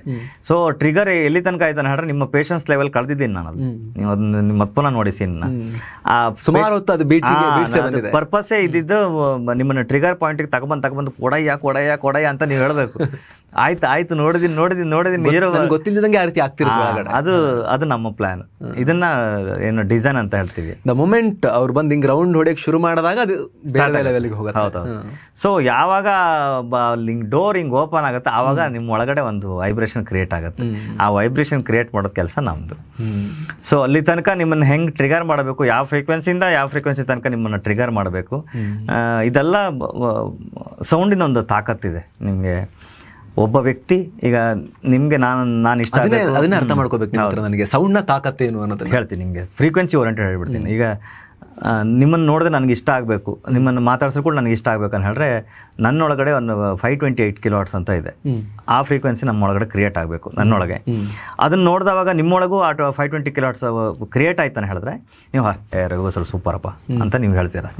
ಇದಾದಮೇಲೆ 728 ಸಮಥಿಂಗ್ ಆ ಅಕ್ಕಪಕ್ಕದ ಒಂದು ಫ್ರೀಕ್ವೆನ್ಸಿ ಇದೆ. ಆ ಕ್ರಿಯೇಟ್ ಆಯ್ತಾನೆ ಹೇಳಿದ್ರೆ ಅದಕ್ಕೆ ನನ್ನ ಮೇಲೆ ನಿಮ್ಮ ಕ್ರಿಯೇಟ್ ಆಯ್ತಾನೆ ಹೇಳಿದ್ರೆ ಅಥವಾ ನಿಮ್ಮ ಮೇಲೆ ನನಗೆ ಕ್ರಿಯೇಟ್ ಆಯ್ತಾನೆ ಹೇಳಿದ್ರೆ ನಾನು ನಿಮ್ಮ ಬಗ್ಗೆ ಅನಲೈಸ್ ಮಾಡೋಕ್ಕೆ ಸ್ಟಾರ್ಟ್ ಮಾಡ್ತೀನಿ. ಯಾರಿದು ವ್ಯಕ್ತಿ, ಯಾಕೆ, ಏನಕ್ಕೆ ಇವ್ರು ಇಷ್ಟೆಲ್ಲ ಮಾಡಿದ್ರು ಇದಂತ ಸ್ಟಾರ್ಟ್ ಆಗುತ್ತೆ. ಇದಾದಮೇಲೆ 963 ಅಂತ ಕಿಲೋವಾಟ್ಸ್ ಇದೆ. ಇದು ಕ್ರಿಯೇಟ್ ಆಯ್ತಾನೆ ಹೇಳಿದ್ರೆ ರವಿ ಬಸ್ರೂರೇ ಬೇಕು, ಅವ್ರ ಮ್ಯೂಸಿಕ್ಕೇ ಬೇಕು. ಸೊ ಈ ತರ ಕ್ರಿಯೇಟ್ ಆಗ್ತಾ ಹೋಗುತ್ತೆ. ಟೇಸ್ಟ್ ಸಿಕ್ತು ಸರ್. ಇದು ಹೇಗೆ ಇದನ್ನೆಲ್ಲ ನೀವು ಅರ್ಥ ಮಾಡ್ಕೊಳ್ತಾ ಹೋದ್ರಿ ಅಂತ ನೀವು ಹೇಳಿದ್ರಿ. ನಾನು ಹೈಸ್ಕೂಲಿಗೆ ನಿಲ್ಲಿಸಿದೆ ಅಂತ. ಮತ್ತೆ ಈ ಶಾಸ್ತ್ರೀಯವಾಗೂ ಕೂಡ ನೀವು ಒಂದು ಯೂನಿವರ್ಸಿಟಿಗೋ ಕಾಲೇಜಿಗೋ ಹೋಗಿ ಈ ಧ್ವನಿ ವಿಜ್ಞಾನವನ್ನ ಕಲ್ತಿಲ್ಲ. ಮತ್ತೆ ಹೇಗೆ ನೀವು ಇಷ್ಟೊಂದು ಅದರಲ್ಲಿ ಪರಿಣಿತರಾದ್ರಿ ಅಂತ? Practical experience. ಪ್ರಪಂಚದ ಅಷ್ಟು ಸಂಗೀತಗಳನ್ನ ಅಂದ್ರೆ ಮೇಜರ್ ಹಿಟ್ ಆದ ಸಂಗೀತಗಳನ್ನ ಎಲ್ಲದನ್ನೂ ಸ್ಟಡಿ ಮಾಡಿದವಾಗ ಎಲ್ಲವೂ ಕ್ರಿಯೇಟ್ ಆಗಿದ್ದು G ಸ್ಕೇಲಲ್ಲಿ. ಹಿಟ್ ಅಂದ್ರೆ ಅದು ಹಿಟ್ ಆಯಿತು ಅಂತಲ್ಲ ನಾನು ಹೇಳ್ತಾ ಇರೋದು, G ಸ್ಕೇಲಲ್ಲೇ ಅಂತ ಮಾಡಿದವಾಗ ನಿಮ್ಗೆಲ್ಲರಿಗೂ ಕನೆಕ್ಟ್ ಆಗ್ತೀವಿ. ಯಾಕಂದ್ರೆ G ಅಂದರೆ ನಮ್ಮ ಮ್ಯೂಸಿಕಲ್ಲಿ CDEFGA B ಈ ನೋಟ್ಗಳಿದೆ, ಕೀಬೋರ್ಡಲ್ಲಿರುವಂಥ ನೋಟ್ಗಳು 12 ಸ್ವರಗಳಿದ್ದಂಗೆ. ಸೊ ಅದರಲ್ಲಿ G ಅಂತ ಏನು ಬರುತ್ತೆ ಅಂದರೆ 1 2 3 4 5 6 ಬಿಳಿ 6 ಅಂತ ಹೇಳ್ತೀವಿ ಕನ್ನಡದಲ್ಲಿ. ಈ ನೋಟ್ನಲ್ಲಿ ಬರುವಂಥ ಶ್ರುತಿ ಏನಿದೆ, ಸೊ ಅದು ನಮ್ಮೆಲ್ಲರಿಗೂ ಬೇಕಾದಂಥ ಶ್ರುತಿ ಅದು. ಆ ಶ್ರುತಿಯಲ್ಲಿ ನಾವೆಲ್ಲರೂ ಕನೆಕ್ಟ್ ಆಗಿದ್ದೀವಿ ಅಂದರೆ ಆ ಫ್ರೀಕ್ವೆನ್ಸಿಯಲ್ಲಿ. ಈಗ ದೇವಸ್ಥಾನದ ಹೋಗಿ ನೀವು ಟೆಂಪಲಲ್ಲಿ ನಿಮ್ಗೆ ಗೊತ್ತಿಲ್ದಂಗೆ ಒಂದು ಟೆಂಪಲ್ ಬೆಲ್ ಹೊಡೆದವಾಗ ನಿಮ್ಗೊಂದು ವೈಬ್ರೇಷನ್ ಸಿಗುತ್ತೆ, ನಿಮ್ಗೆ ಖುಷಿ ಆಗುತ್ತೆ. ಅದು ಇರೋದು G ಸ್ಕೇಲಲ್ಲೇ. ಸೊ ಆ ಥರದ ಇಡೀ ಪ್ರಪಂಚದ ಹಮ್ಮಿಂಗ್ ಇರುವಂಥದ್ದು G ಸ್ಕೇಲಲ್ಲೇ. ಇವೆಲ್ಲವೂ ಅದಾದಮೇಲೆ ಆ ಸ್ಕೇಲಲ್ಲಿ ನೀವು ಸ್ಟಾರ್ಟ್ ಆಯ್ತು ಅಂತ ಹೇಳಿದ್ರೆ ನಿಮ್ಗೆ ಆಟೋಮೆಟಿಕ್ಲಿ ಅದು ನಿಮಗೆ ಟ್ರಿಗರ್ ಕೊಡುತ್ತೆ. ಇದರಲ್ಲಿ ಇನ್ನೊಂದು ಹಂತದ ಏನು ವೈಬ್ರೇಷನ್ ಏನು ಹೇಳಿದ್ರೆ ಯಕ್ಷಗಾನ ಇರುವಂಥದ್ದು ಅದರ ನೆಕ್ಸ್ಟ್ ಆಕ್ಟಿವಲ್ಲಿ, ಅದರ ಪದಗಳೆಲ್ಲ ಇರೋದು ನೆಕ್ಸ್ಟ್ ಆಕ್ಟಿವಲ್ಲಿ. ಹಾಗಾಗಿ ಅವ್ರಿಗೆ ಹಾಡೋದು ಅಷ್ಟು ಸುಲಭದ ಕೆಲಸ ಅಲ್ಲ. ಆ ಫ್ರೀಕ್ವೆನ್ಸಿಯಲ್ಲಿ ನಿಮ್ಗೆ ಹಾಡಿದವಾಗ ಆಟೋಮೆಟಿಕ್ಲಿ ನೀವು ಎಲ್ಲೇ ಇದ್ದಿದ್ರು ನಿಮ್ಮ ಏನು ನಿಮ್ಮ ಮನಸ್ಸು ಎಲ್ಲೇ ಇರ್ತಿದ್ರು ಅದು ನಿಮ್ಮನ್ನು ಗ್ರ್ಯಾಬ್ ಮಾಡ್ಕೊಂಡು ಅದರ ಎತ್ತ ಹೇಳ್ಕೊಳುತ್ತೆ. ಮತ್ತು ನನಗೆ ಇನ್ನೊಂದು ಕ್ಯೂರಿಯಾಸಿಟಿ ಇದೆ. ಈಗ ಸಾಮಾನ್ಯವಾಗಿ ಒಂದಷ್ಟು ಸಕ್ಸಸ್ ಸಿಕ್ಕ ಬಳಿಕ ನಗರದ ಒಂದು ಪ್ರೈಮ್ ಲೊಕೇಶನ್ನಲ್ಲಿ ಒಂದು ಈಗ ನಿಮ್ಮದು ಸೌಂಡ್ ಅಂತ ಅಂದ್ಕೊಳ್ಳಿ, ಒಂದು ಅತ್ಯಾಧುನಿಕ ಸ್ಟುಡಿಯೋ ಮಾಡಿಕೊಂಡು ಹತ್ತಿರ ಇರಬೇಕು, ಎಲ್ಲರಿಗೂ ಕನೆಕ್ಟೆಡ್ ಆಗಿರಬೇಕು. ಆ ರೀತಿ ಥಾಟ್ ಪ್ರೊಸೆಸ್ ಈಸಿ ಬರೋದು. ನೀವು ವಾಪಸ್ ನಿಮ್ಮ ಊರಿಗೆ ಹೋಗಿ ಬಸ್ರೂರು ಅನ್ನೋ ಒಂದು ಹಳ್ಳಿಯಲ್ಲಿ ಅತ್ಯಾಧುನಿಕ ಸೌಂಡ್ ರೆಕಾರ್ಡಿಂಗ್ನ ಸ್ಟುಡಿಯೋ ಮಾಡಿಕೊಂಡು ಯಾಕೆ ಈ ನಾಯ್ಸ್ ಬೇಡ, ನಾನು ಬೇರೆ ಧ್ವನಿ ಕ್ರಿಯೇಟ್ ಮಾಡಬೇಕು ಅಂತ ಅಲ್ಲಿಗೆ ಹೋಗಿದ್ದೀರಾ ಹೇಗೆ ಅಂತ? ಇಲ್ಲ, ಅದೊಂದು ಜವಾಬ್ದಾರಿ. ಅಂದರೆ ಅಲ್ಲೇ ಯಾಕೆ ಮಾಡಿದ್ರೆ ಹಳ್ಳಿಯಿಂದ ನಾನು ಬಂದವಾಗ ನನ್ಗನ್ಸಿದ್ದು ಎಲ್ಲರೂ ಮಾತೆತ್ತರ ಎಲ್ಲರೂ ನಾನು ಮುಂಬೈಗೆ ಹೋತೆ, ನಾನು ಬೆಂಗಳೂರಿಗೆ ಹೋತೆ, ನಾನು ಮುಂಬೈಗೆ ಹೋತೆ, ಬೆಂಗಳೂರಿಗೆ ಹೋತೆ ಅಂತೇಳಿ. ಸೊ ಯಾರು ಇಲ್ಲಿ ಏನಾದ್ರು ಕ್ರಿಯೇಟ್ ಮಾಡಬೇಕಂತ ಗೆಸ್ಸಲ್ಲಿ ಯಾರೂ ಆಲೋಚನೆ ಆಗ್ತಾ ಇರಲಿಲ್ಲ. ಸೊ ಒಂದು ಬೆಂಗಳೂರು ಆಗಿದ್ದು ಯಾರೋ ಒಬ್ಬ ಬಂದು ಇಲ್ಲಿ ಕ್ರಿಯೇಟ್ ಮಾಡಿದೆ, ಒಂದು ಮುಂಬೈ ಆಗಿದ್ದು ಯಾರೋ ಬಂದು ಅಲ್ಲಿ ಕ್ರಿಯೇಟ್ ಮಾಡಿದೆ. ಯಾವುದೂ ಏನು ಬಿಗ್ನಿಂಗಿಂದ ಆಕಾಶದಿಂದ ಉದಿರಲಿಲ್ಲ. ಸೊ ನಮ್ಮ ಕೈಯಲ್ಲಿದೆ ಎಲ್ಲವೂ. ಹೆಜ್ಜೆ ಇಡೋದು ನಮ್ಮ ಕೆಲಸ. ಇವತ್ತಿಗೆ ನಮ್ಮ ಊರಿಗೆ ಹತ್ರ ಒಂದು 21-22 ಕೋಟಿ ಹರಿದು ಬಂದಿದೆ.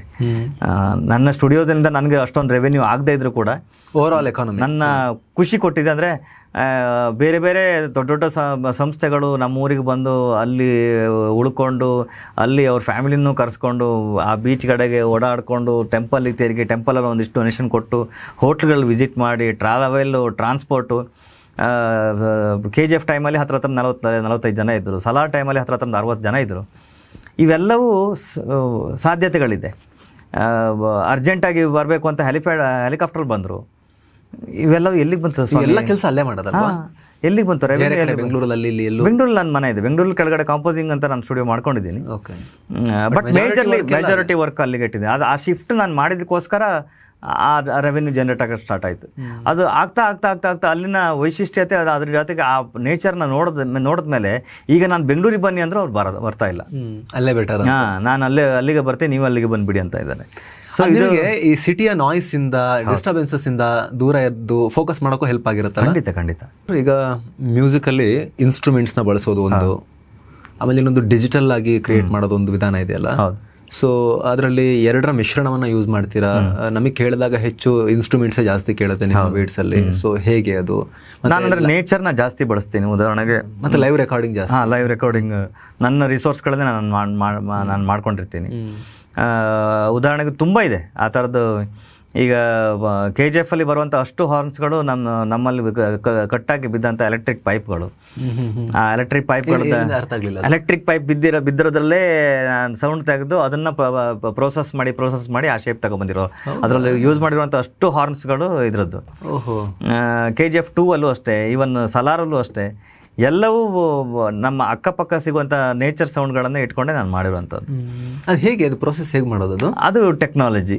ಆ ಟೆಕ್ನಾಲಜಿಯನ್ನು ಬಳಸ್ಕೊಂಡು ನಾನು ಅದ್ರದ್ದು ವರ್ಷಕ್ಕೊಂದು ಕ್ಲಾಸ್ ಮಾಡ್ತೀನಿ. ವರ್ಷಕ್ಕೆ 1-2 ಕ್ಲಾಸ್ ಮಾಡ್ತೀನಿ. ನಾನು ಫ್ರೀ ಇದ್ದಾವಾಗ ಒಂದು 12 ದಿವಸದಲ್ಲಿ ಯಾರು ಬೇಕಾದ್ರೆ ನಾನು ಮಾಡುವಂಥ ಸಂಗೀತವನ್ನು ಕಲಿಬಹುದು ಅಂತ.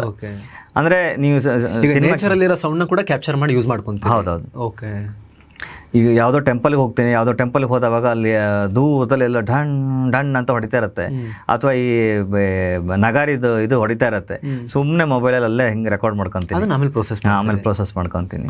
ಸೊ ಈ ದೂರದಲ್ಲಿರೋದು ಯಾವ್ದಾದ್ರು ಒಂದು ಸಂದರ್ಭದಲ್ಲಿ ಯೂಸ್ ಆಗುತ್ತೆ. ಹೌದು, ಖಂಡಿತ. ಇಲ್ಲಿ ನಿಮಗೆ ಡ್ರೈ ಟೋನ್ಗಿಂತ ನಿಮಗೆ ಫೀಲ್ ಕೊಡುವಂಥದ್ದು ಆಂಬಿಯನ್ಸ್. ಆ ಆಂಬಿಯನ್ಸು ಅಲ್ಲಿ ಮಾತ್ರ ಸಿಗುತ್ತೆ. ನೀವು ಈಗ ಅಲ್ಲಿ ಕೇಳಿದ್ದೆ ಚೆನ್ನಾಗಿದೆ ಸೃಷ್ಟಿ ಮಾಡೋದು ಕಷ್ಟ, ಸಾಧ್ಯ ಇಲ್ಲ. ಅಲ್ಲಿ ಕೇಳಿದ್ನ ಆ ಇನ್ಸ್ಟ್ರೂಮೆಂಟ್ ತಗೊಂಡು ನೀವು ಸ್ಟುಡಿಯೋಲ್ಲಿ ರೆಕಾರ್ಡ್ ಮಾಡಿದ್ರೆ ಅದು ಸಿಗಲ್ಲ. ಸೊ ನನ್ನ ರಿಸರ್ಚೇ ಈ ಪಾಯಿಂಟ್ಗಳನ್ನ ನಾನು ಜಾಸ್ತಿ ಮಾಡ್ತೀನಿ. ಸೊ ಅದನ್ನು ಪ್ರೋಸೆಸ್ ಮಾಡೋದೇ ದೊಡ್ಡ ನಮ್ಮ ಸ್ಕಿಲ್ ಅದಷ್ಟೇ.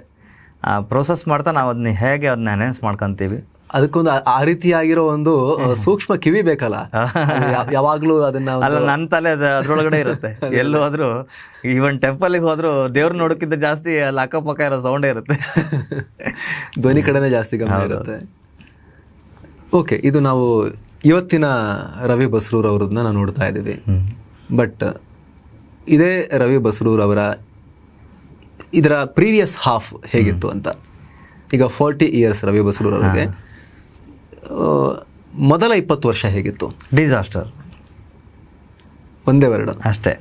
ಏನು ಕಾರಣ ಅದಕ್ಕೆ ಗೊತ್ತಿಲ್ಲ. ಸೊ ಏನೇ ಮುಟ್ರು ಬೂದಿ, ಏನೇ ಮುಟ್ರು ಅಲ್ಲಿ ಇದಿಲ್ಲ. ಅದು ಎಲ್ಲರ ಜೀವನದಲ್ಲಿ ಇದ್ದಂಗೆ ನಂದು ಇತ್ತೇನೋ ಬಹುಶಃ. ಬಟ್ ನನ್ನ ಜೀವನದಲ್ಲಿ ಎಲ್ಲೇ ಹೋದರೂ ಎಲ್ಲ ಆಪಾದನೆಗಳು ನನ್ನ ಮೇಲೆ ಬರೋದು, ಏನೇ ಮುಟ್ಟಿದ್ರು ಅದು ನಾನೇ ತಪ್ಪು ಅಂತಾರ ಆಗಿರೋದು. ಇವೆಲ್ಲ ಅದು ಆ ಡಿಸಾಸ್ಟರ್ ನಿಮ್ಮನ್ನು ಯಾಕೆ ಡಿಸಪಿಯರ್ ಮಾಡಲಿಲ್ಲ? ಡಿಸಪಿಯರ್ ಮಾಡೋಕೆ ಹೊರಟವಾಗಲೆಲ್ಲ ಬಹುಶಃ ಅದು ಹೇಳಲ್ಲ, ನನ್ನ ಕಣ್ಣೀರನ್ನು ಭೂಮಿ ನುಂಗಿತ್ತು. ಆ ಭೂಮಿ ನನಗೇನೋ ಹೇಳ್ದಂಗೆ, ಮಗನೇ ಇರೋದು ಸ್ವಲ್ಪ ಸಮಯ ಇರೋ, ನಿನಗೆಲ್ಲದು ಮಾಡ್ತೇನೆ, ಅಲ್ಲಿ ತನಕ ನಾನಿದ್ದೇನೆ ನನಗೆ ಹೇಳ್ದಂಗೆ. ಬಹುಶಃ ಪ್ರತಿ ಸಲವೂ ಹೆಜ್ಜೆ ಇದು ಸಾಕು ಅಂತ ಅಂದವಾಗಲೂ ಇನ್ನೊಂದೇನೋ ಒಂದು ಇಲ್ಲ, ಇದನ್ನು ಟ್ರೈ ಮಾಡಿಬಿಡುವ ಅಂತ ಏನು ಮೈಂಡ್ ಡೈವರ್ಟ್ ಮಾಡ್ಕೊತ ಇದ್ದೆ. ಆ ಥರ ಡಿಸಿಷನ್ಗಳು ಅಂದರೆ ಅದು ಹೇಗೆ ಹೇಳಲಿ, ಅಂದರೆ ಕಳ್ಳ ಅಂತ ರೂಮಿಂದ ಹೊರಗೆ ಬಿಸಾಕಿದ್ನ ಹೇಳಲ್ಲ, ಸೋಲು ತುಂಬ ಇದೆ. ಕಳ್ಳ ಅಂತ ಹೇಗೆ? ಯಾವುದೋ ಒಂದು ಶೂ ಯಾರೋ ಕದ್ಕೊಂಡು ಹೋದ್ರು, ಅದನ್ನ ನನ್ನ ಕಾಲಿನ ಶೂ ಅಲ್ಲ, ಅದು 9 ಇಂಚಿನ ಶೂ. ಯಾವಾಗ ಆಗಿದ್ದು? ಇದು ತುಂಬ ವರ್ಷ ಆಯಿತು, ನನಗೆ ಇಯರ್ ಮೆನ್ಷನ್ ಇಲ್ಲ, ನೆನಪಿಲ್ಲ. ಯಾವ ಏಜಲ್ಲಿ ಇದ್ದಾಗ ಅಪ್ರಾಕ್ಸಿಮೇಟ್ಲಿ ಬೆಂಗಳೂರಿಗೆ ಬಂದಾದ್ಮೇಲೆ 98 ಲಗ್ದ 2002-3 ಈ ಏಜ್ ಇರ್ಬೋದು, ಆ ಇರಲೇಬೋದು. ಅಲ್ಲಾಗ ಎಲ್ಲವೂ ಡಿಸಾಸ್ಟರ್ಸ್. ಏನೇ ಮುಟ್ಟಕ್ಕೆ ಹೋದ್ರು, ಏನೇ ಮಾಡೋಕ್ಕೆ ಹೋದ್ರು. ಅದಾದ್ಮೇಲೆ ನನ್ನ ಲೆಕ್ಕದಲ್ಲಿ ಪ್ರತಿಯೊಂದು ಇವತ್ತು ಈ ಮೂಲಕ ನೋಡ್ತಿರುವಂಥ ಪ್ರತಿಯೊಬ್ಬ ಯಂಗ್ಸ್ಟರ್ಗೂ ನಾನು ಹೇಳೋದು, so be careful at from the age of 17 to 21. ಈ 17ರಿಂದ 21 ಏಜ್ ಏನಿದೆ, ತುಂಬ ಜಾಗೃತರಾಗಿರಿ. ಏನೇ ಡಿಸಿಷನ್ ತಗೊಂಡ್ರು ಏನು ಮನಸ್ಸಿಗೆ ಬಂತು ಅಂತ ಡಿಸಿಷನ್ ತಗೊಳಕ್ಕೆ ಹೋಗಬೇಡಿ, ವೆಯ್ಟ್ ಮಾಡಿ. ಸೊ ಆ 21 ದಾಟೋ ತನಕ ಸ್ವಲ್ಪ ಸಮಾಧಾನವಾಗಿರಿ. ಅಲ್ಲೇ ನಿಮಗೆ ಶೇಪ್ ನಿಮ್ಮ ಏನೋ ನೀವು ಯಾವ ದಿಕ್ಕಿಗೆ ಹೋಗ್ತೀರಿ ಅಂತ ಡಿಸೈಡ್ ಆಗೋದೇ ಅಲ್ಲಿ. ಅದು ನೀವು ಅದು ಯಾವ ದಿಕ್ಕಿಗೆ ಬೇಕಾದ್ರೆ ಅದು ಎಳಿಬೋದು, ನಿಮ್ಗೆ ಗೊತ್ತಿಲ್ಲ. ಬಟ್ ನೀವು ಹೇಗಿರ್ಬೇಕಂತ ಹೇಳಿದ್ರೆ ಮಣ್ಣು ಏನು ಜೇಡಿ ಮಣ್ಣು ಥರ ಇರಬೇಕು. ಅದು ಯಾವ ಶೇಪ್ ಓದಿದ್ರು ಆ ಶೇಪಿಗೆ ಇರಬೇಕು. ಸೊ ಇಲ್ಲ ನಾನು ಹಿಂಗೆ ಅಂತ ಹೋದ್ರೆ ಅದು ಆಗಲ್ಲ. ನಾನು ಡ್ಯಾನ್ಸರ್ ಆಗಿ ಬಂದಿದ್ದು ಇಂಡಸ್ಟ್ರಿಗೆ, ನಾನು ಡ್ಯಾನ್ಸರ್ ಆಗಿಲ್ಲ, ನಾನು ಸಂಗೀತ ನಿರ್ದೇಶಕ ಆದೆ. ನಾನು ಹಣೆ ಬರದಲ್ಲಿ ಬರ್ದಿತ್ತು ಸಂಗೀತಕ್ಕೂ. ನಿಮ್ಮ ತಲೆಯಲ್ಲಿ ನಾನು ಸೌಂಡ್ ಇಲ್ವಾ? ನಿಮ್ಮ ಐಡಿಯಾ ಇರಲಿಲ್ಲ, ಮತ್ತೆ ಹೇಗಾಯ್ತದು? ಸುತ್ತು ನಮ್ಮ ಮಾವ ಅವರೆಲ್ಲ ಆರ್ಕೆಸ್ಟ್ರಲ್ಲಿ ಇದ್ದು, ನಾನು ಅದ್ರ ಬಗ್ಗೆ ತಲೆ ಹಾಕಿದವನೇ ಅಲ್ಲ. ನಾನು ಬಾಯಿ ಕಳೆದು ಹಾಡ್ದವನು. ಡ್ಯಾನ್ಸ್ ಮಾಡ್ತಿದ್ರ? ಡ್ಯಾನ್ಸ್ ಎಲ್ಲ ಮಾಡಿದ್ದೆ. ಯಕ್ಷಗಾನದಲ್ಲಿ 2 ಬಾಲಗೋಪಾಲ ಮಾಡಿದ್ದೀನಿ. ಬಟ್ ಈ ದಿಕ್ಕಲ್ಲಿ ಬರ್ತೀನಂತ ನಾನು ಕನ್ಸಲ್ಲೂ ಎಣಿಸ್ಕೊಂಡಿರಲಿಲ್ಲ. Go with the flow. ಬೆಂಗಳೂರಿಗೆ ನೀವು ಬಂದಿದ್ದು ಡ್ಯಾನ್ಸರ್ ಆಗಿ. ಮತ್ತೆ ಹೇಗೆ ಸೌಂಡ್ ಕಡೆ ಹೇಗೆ ಬಂದ್ರಿ? ಅದು ಅಚಾನಕ್ ಬದಲಾವಣೆ. ಮೊದಲ ಬಾರಿಗೆ ಸೌಂಡ್ ನೋಡ್ಸಿದ್ದೆ ಯಾವಾಗ?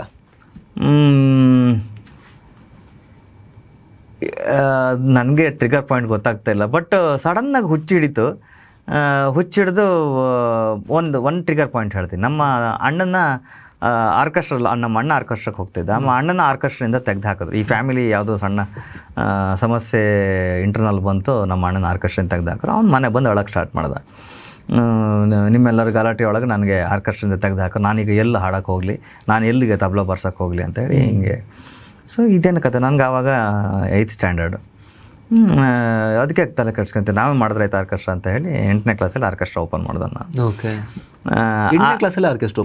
ಅಂದರೆ ಈ ಸುಗಮ ಭಕ್ತಿಗೀತೆ ಕಾರ್ಯಕ್ರಮಗಳು ಈ ಥರದಲ್ಲಿ ಸ್ಟಾರ್ಟ್ ಮಾಡಿದವನು. ಅದು ಏನಾಯಿತು, ಟ್ರಿಗರ್ ಪಾಯಿಂಟು ಹುಡ್ತು. ಒಂದಿಷ್ಟು ಪ್ರೋಗ್ರಾಮ್ಗಳನ್ನ ಮಾಡಿದ್ವಿ. ಅದಾದಮೇಲೆ ನಮ್ಮ ಗ್ರೂಪಲ್ಲಿ ಇದ್ದವನೊಬ್ಬ ಆಮಿಷಕ್ಕೆ ಹೋಗಿ ಆವಾಗ ಒಂದಿಷ್ಟು ಆ್ಯಂಟಿ ಗ್ರೂಪ್ಗಳೆಲ್ಲ ಹುಟ್ಟಿತ್ತು, ಇವನು ಮಾಡ್ತಾ ಇದ್ದಾನಂತ ಹೇಳಿ.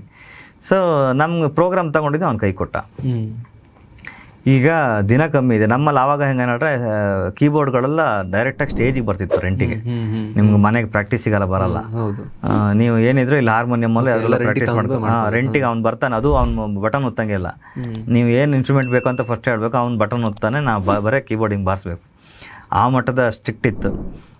ಇದು ಏನಾಯ್ತು, ಇದಕ್ಕೆ ಹಿಂಗೆ ಖಾತೆ ಆಯ್ತಲ್ಲ ಅಂತ ಹೇಳಿ ಬರೀ ಒಂದು 15 ದಿವಸದಲ್ಲಿ ಕೀಬೋರ್ಡ್ ಕಲ್ತಿದ್ದ ನಾನು. ನನಗೂ ಕೀಬೋರ್ಡ್ಗೂ ಸಂಬಂಧ ಇಲ್ಲ. ಹಠಕ್ಕೆ ಒಂದು 15-20 ಪದ್ಯಗಳನ್ನು ಬಾರಿಸೋದು ಕಲಿಬೇಕು ಅಂತ ಹೇಳಿ ಭಕ್ತಿಗೀತೆ ಕಾರ್ಯಕ್ರಮ ಅಲ್ಲಿ ಮಾಡಿದ್ದೆ.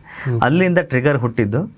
ಬಹುಶಃ ಅದೊಂದು ದಾರಿ ಅಂತ ಅನ್ಸುತ್ತೆ. ಅಂದರೆ ಆ ಸಮಯದಲ್ಲಿ ಅದಕ್ಕೆ ಟ್ರಿಗರ್ ಮಾಡಿದಂಥ ಪ್ರತಿಯೊಬ್ಬರಿಗೂ ಈ ಮೂಲಕ ಥ್ಯಾಂಕ್ಸ್ ಹೇಳ್ತಿದ್ರೆ. ಅದೇ ಹೇಳ್ತಾರೆ ನೋಡಿ, ನಾವು ನಮ್ಮನ್ನು ದೂಷಣೆ ಮಾಡೋರನ್ನ ನಾವು ಎಲ್ಲರೂ ನನ್ನ ಇದು ಮಾಡ್ತಾ ಇದ್ದಾರೆ ಅಂತ ಹೇಳ್ತೀವಿ. ಆ್ಯಕ್ಚುಲಿ ಅವರೇ ನಮ್ಗೆ ಟ್ರಿಗರ್ ಪಾಯಿಂಟು. ಆ ಟ್ರಿಗರ್ ಪಾಯಿಂಟ್ ನಮ್ಗೆ ಹುಟ್ಟದೇ ಇದ್ದಿದ್ರೆ ಈಗ ಹೆಚ್ಚಿನ ಕಡೆಗೆ ಈಗ ನಾನು ಇಂಡಸ್ಟ್ರಿ ಬಂದವಾಗ ನಮ್ಮ ಮನೆಯವರೇ ನಮ್ಗೆ ಶತ್ರು.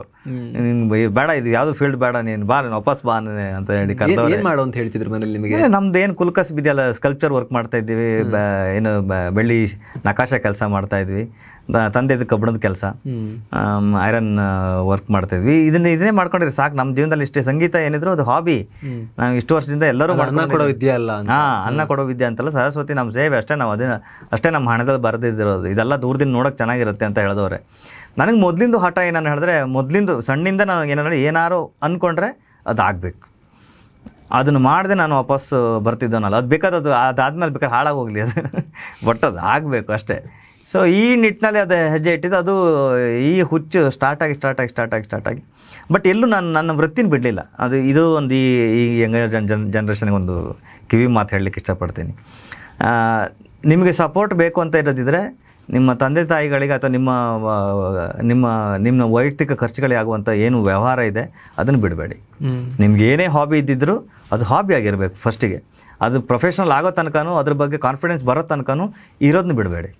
ಅದು ಬಿಟ್ಟರೆ ಏನು ಹೇಳಿದ್ರೆ ನಿಮ್ಗೆ ಎಲ್ಲರೂ ಆ್ಯಂಟಿ ಆಗ್ತಾರೆ. ಇರೋ ನಿಮ್ಮ ಫ್ಯಾಮಿಲಿನೂ ನಿಮಗೆ ಅವ್ರು ಮಾತಾಡೋದು ಸಿಟ್ಟು ಅನಿಸುತ್ತೆ, ಸ್ನೇಹಿತರ ಬಳಗನೂ ದೂರ ಆಗ್ತಾರೆ. ಇದೆಲ್ಲದಕ್ಕೂ ಒಂದು ಮುಖ್ಯ ದಾರಿ ಏನು ಹೇಳಿದ್ರೆ ನಿಮ್ಮ ದುಡಿಮೆ ಏನಿದೆ ವ್ಯಾವಹಾರಿಕವಾಗಿ ನೀವೇನು ಸ್ಟ್ಯಾಂಡ್ ಆಗಿರಬೇಕು, ನಿಮ್ಮ ಖರ್ಚು ವೆಚ್ಚಗಳನ್ನು ನೀವೇ ನೋಡ್ಕೊಂಡಿರಬೇಕು, ನಿಮ್ಮ ನಮ್ಮದವ್ರಿಗೆ ಏನು ಕೊಡಬೇಕು ಅದು ನೀವು ಕೊಡಬೇಕು. ಈ ಆ್ಯಂಗಲ್ ನಿಮ್ಮ ಹತ್ರ ಇತ್ತು ಅಂತ ಹೇಳಿದ್ರೆ ಇದನ್ನು ನೀವು ಟ್ರೈ ಮಾಡಿ ಯಾವಾಗ ನಿಮ್ಗೆ ಇದು ಸ್ಟೇಬಲ್ ಅಂತ ಅನಿಸುತ್ತೆ ಸೊ ಆವಾಗ ನೀವು ಶಿಫ್ಟ್ ಆಗಿ. ನಾನು ಮಾಡಿದ್ದು ಹಾಗೆ. ಬಿಗಿನಿಂಗಿಗೆ ಸ್ಕಲ್ಪ್ಚರ್ ವರ್ಕ್ ಮಾಡ್ತಾಯಿದ್ದೆ. ಡೇಯಲ್ಲಿ ನಾನು ಟೈಮ್ ಫಿಕ್ಸ್ ಮಾಡ್ಕೊಂಡಿದ್ದೆ, ಬೆಳಿಗ್ಗೆಯಿಂದ 6 ಗಂಟೆ ತನಕ ಸ್ಕಲ್ಪ್ಚರ್ ವರ್ಕ್, ಹೊಟ್ಟೆಪಾಡು. 6 ಗಂಟೆಯಿಂದ ಬೆಳಿಗ್ಗೆ 6 ಗಂಟೆ ತನಕ ನಂದು. ಸೊ ನಂದು ನಾನು ಕಳೆದಿದ್ದೆ ಹಾಗೆ. ಮೊದಲ ಜವಾಬ್ದಾರಿ ಅದು ಹೌದು. ಆಮೇಲೆ ಅವತ್ತಿಂದ ಇವತ್ತಿನ ತನಕ ಒಂದು 3-4 ಅವರ್ಸ್ ನಿದ್ದೆ ಮಾಡ್ತೀನಿ ಅಷ್ಟೇ. 5 ಅವರ್ಸ್ ಮ್ಯಾಕ್ಸಿಮಮ್ ನಿದ್ದೆ, ಅದಕ್ಕಿಂತ ಜಾಸ್ತಿ ಮಾಡಲ್ಲ. ಸೊ ಅದು ಈ ಡಿವೈನ್ ಒಳಗಡೆ ಇರಬೇಕಾದ್ರೆ ಅದು ನಂಗೆ ಬೇಕಂತ ಅನ್ಸಲ್ಲ ಅಷ್ಟೇ. ಅಂದರೆ ಸಂಗೀತದೊಂದು ಡಿವೈನ್ ವರ್ಕೇನು ಆಯಾಸ ಫೀಲ್ ಆಗಲ್ಲ. ಅದೇನು ಆ ಥರ ಆಗಲಿಲ್ಲ ಇಲ್ಲಿ ತನಕ. ಸೊ ಆವತ್ತಿನಿಂದ ಅಷ್ಟೇ ಊಟಕ್ಕೆ ತಗೊಬಂದು ಪಕ್ಕದಲ್ಲಿಟ್ಟರೆ ಅದು ನಂಗೆ ನೆನಪೇ ಆಗ್ತಾ ಇರಲಿಲ್ಲ. ಅದು ಸಂಗೀತದ ಒಂದು ಗೀಳು ಬಿದ್ದಾದಮೇಲೆ ಒಂದು ಡೈವರ್ಷನ್ ತಗೊಂತು. ಬಟ್ ಬಹುಶಃ ಎಲ್ಲ ಕಡೆಗೆ ನನ್ನನ್ನು ಕಾಪಾಡಿದ್ದು, ನನಗೆ ಒಳಗಡೆ ಇನ್ನೊಂದು ಮೋಟಿವೇಶನ್ ಪಾಯಿಂಟ್ ಕ್ರಿಯೇಟ್ ಆಗಿದ್ದು, 2 ಸಾರಿ ಜೀವನ ಬೇಡ ಅಂತ ನಾನು ಅಟೆಂಪ್ಟಿಗೆ ಹೋದಾವಾಗಲೂ ನನ್ನನ್ನು ಕಾಪಾಡಿದ್ದು ಎಲ್ಲವೂ ನನ್ನ ಆ ಲೆವೆಲ್ಗೆ. ಯಾಕೆ ನಿಮಗೆ ಫ್ರಸ್ಟ್ರೇಷನ್? ಅದೇ ಹೇಳ್ತಾರೆ, ಆ ಏಜ್ ಇಸ್ ವೆರಿ ಡೇಂಜರಸ್ ಅಂತ ಹೇಳ್ತಿರೋದು. 17 to 20 ಏಜ್ ಅಲ್ಲ? ಹಾಂ, ಅದು ತುಂಬ ಡೇಂಜರ್ ಏಜ್. ಅಂದರೆ ನಿಮಗೆ ಹೆಂಗೆ ಅನ್ಸುತ್ತೆ ಹೇಳಿದ್ರೆ ಎಲ್ಲರೂ ಶತ್ರುಗಳ ಥರ, ನಾನೇ ಒಬ್ಬನೇ ಸರಿ ಇರೋದು, ಇಡೀ ಪ್ರಪಂಚ ಸರಿ ಇಲ್ಲ ಅಂತ ಅನಿಸ್ಬಿಡುತ್ತೆ. ಸೊ ಯಾರು ನಿಮ್ಮನ್ನು ಅರ್ಥ ಮಾಡ್ಕೊಳ್ತಿಲ್ಲ. ಅದಾದಮೇಲೆ ಆ ಏಜಲ್ಲಿ ಕ್ಯಾಲ್ಕುಲೇಷನ್ ಇಲ್ಲ ನಮ್ಮ ಹತ್ರ. ಅಂದರೆ ಎಲ್ಲದನ್ನೂ ಹೆಂಗೆ ಹೇಳಿದ್ರೆ ಈಗ ಇವನು ಕಾಸು ಕೊಡ್ತಾನೆ, ಇವನು ಕಾಸು ಕೊಟ್ಟು ಅಲ್ಲಿ ಹಾಕ್ತೀನಿ, ಅದು ಹಾಕಿದ್ಮೇಲೆ ಅದು 1 to ಡಬಲ್ ಆಗುತ್ತೆ, ಅದಾದಮೇಲೆ ಇದು ತಗೊತೀನಿ, ಇದಾದ್ಮೇಲೆ ಅದು ತಗೊತೀನಿ ಅಂತ ಈ ಆ್ಯಂಗಲಲ್ಲೇ ಹೋಗುತ್ತೆ. ಬಿಟ್ಟರೆ ಅದರಲ್ಲಿ ಒಂದು ಸರ್ಪಳಿ ಕಟ್ಟಾದರೂ ಅದನ್ನು ಡೈಜೆಸ್ಟ್ ಮಾಡ್ಕೊಳ್ಳೋಂಥ ತಾಕತ್ತು ನಮ್ಮ ಹತ್ರ ಇರೋದು. ಸಮಾಧಾನ ಮತ್ತು ಸ್ಥಿರತೆ ಇರೋದು, ಎರಡೂ ಇರೋದಿಲ್ಲ. ಸೊ ತುಂಬ ಆ ಏಜಲ್ಲಿ ತುಂಬ ಕೇರ್ಫುಲ್ ಆಗಿರ್ಬೇಕು ನಾವು ಅಷ್ಟು. ನೀವು ಹೇಗೆ ಕೇರ್ಫುಲ್ ಆಗಿದ್ರಿ ಮತ್ತೆ ಆ ಲೆವೆಲಿಗೆ ಹೋಗಿ ಮತ್ತೆ ಹೇಗೆ ಅದರಿಂದ ನೀವು ಆಚೆ? ಅದೇ ನಾನೇನೋ ಭಗವಂತನ ಹೌದೌದು ಆ ಏಜಲ್ಲಿ ಆದಂಥ ಡಿಪ್ರೆಷನ್ಗೆ ನಾನು ಇನ್ಸಿಡೆಂಟ್ಗಳಿಗೆ ಹೋಗಿದ್ದೆ. ಹೋದವಾಗ ಉದಾಹರಣೆಗೆ ನಾನು ಕಿಡ್ನಿ ಮಾರಕ್ಕೆ ಹೋಗಿದ್ದೆ. ಇವ್ರದ್ದೆಲ್ಲರದು ಸಾಲ ತೀರಿಸ್ಬಿಡ್ತೀನಿ ಒಂದೇ ಸರಿ ಅಂತ. ಅದಕ್ಕೆ ಅನ್ಸುತ್ತೆ ನೀವು ಆರಂಭದಲ್ಲಿ ಕೇಳಿದಾಗ ಒಂದೇ ವರ್ಡಲ್ಲಿ ಆನ್ಸರ್ ಮಾಡಿದ್ದು, ಫಸ್ಟ್ 20 years ಡಿಸಾಸ್ಟರ್ ಅಂತ. ಸೊ ಅಲ್ಲಿ ಹೋದವಾಗ ಎಲ್ಲ ಏನು ಹೌದೌದು ನನ್ನ ಆ್ಯಂಗಲಲ್ಲಿ ಏನೋ ಎಲ್ಲ ತೀರಿಸ್ಬಿಡ್ತೀನಿ. ಅದರಲ್ಲಿ ನಾನು ಕಂಪ್ಯೂಟರ್ ತಗೊತೀನಿ, ಕೀಬೋರ್ಡ್ ತಗೊತೀನಿ ಹಿಂಗಂತ ನನ್ನ ಲೆಕ್ಕದಲ್ಲಿ ಏನು ಹಿಂಗೆ ಹೋಗಿ ಹಿಂಗೆ ಕೊಟ್ಟು ಬರೋದಂತ ಏಜ್ ಹಾಗೆ. ಬಟ್ ಅಲ್ಲಿ ಹೋದ್ಮೇಲೆ ತುಂಬ ಇದಿತ್ತಲ್ಲ, ಸ್ವಲ್ಪ ಜೋರಿತ್ತಲ್ಲ. ಹೌದಲ್ಲ.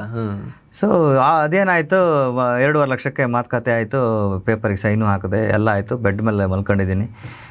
ನನಗೆ ಏನೋ ಮಾತಾಡ್ದೆ, ಅಂದರೆ ನನಗೊಳಗೆ ನನಗೆ ಗೊಂದಲಗಳು.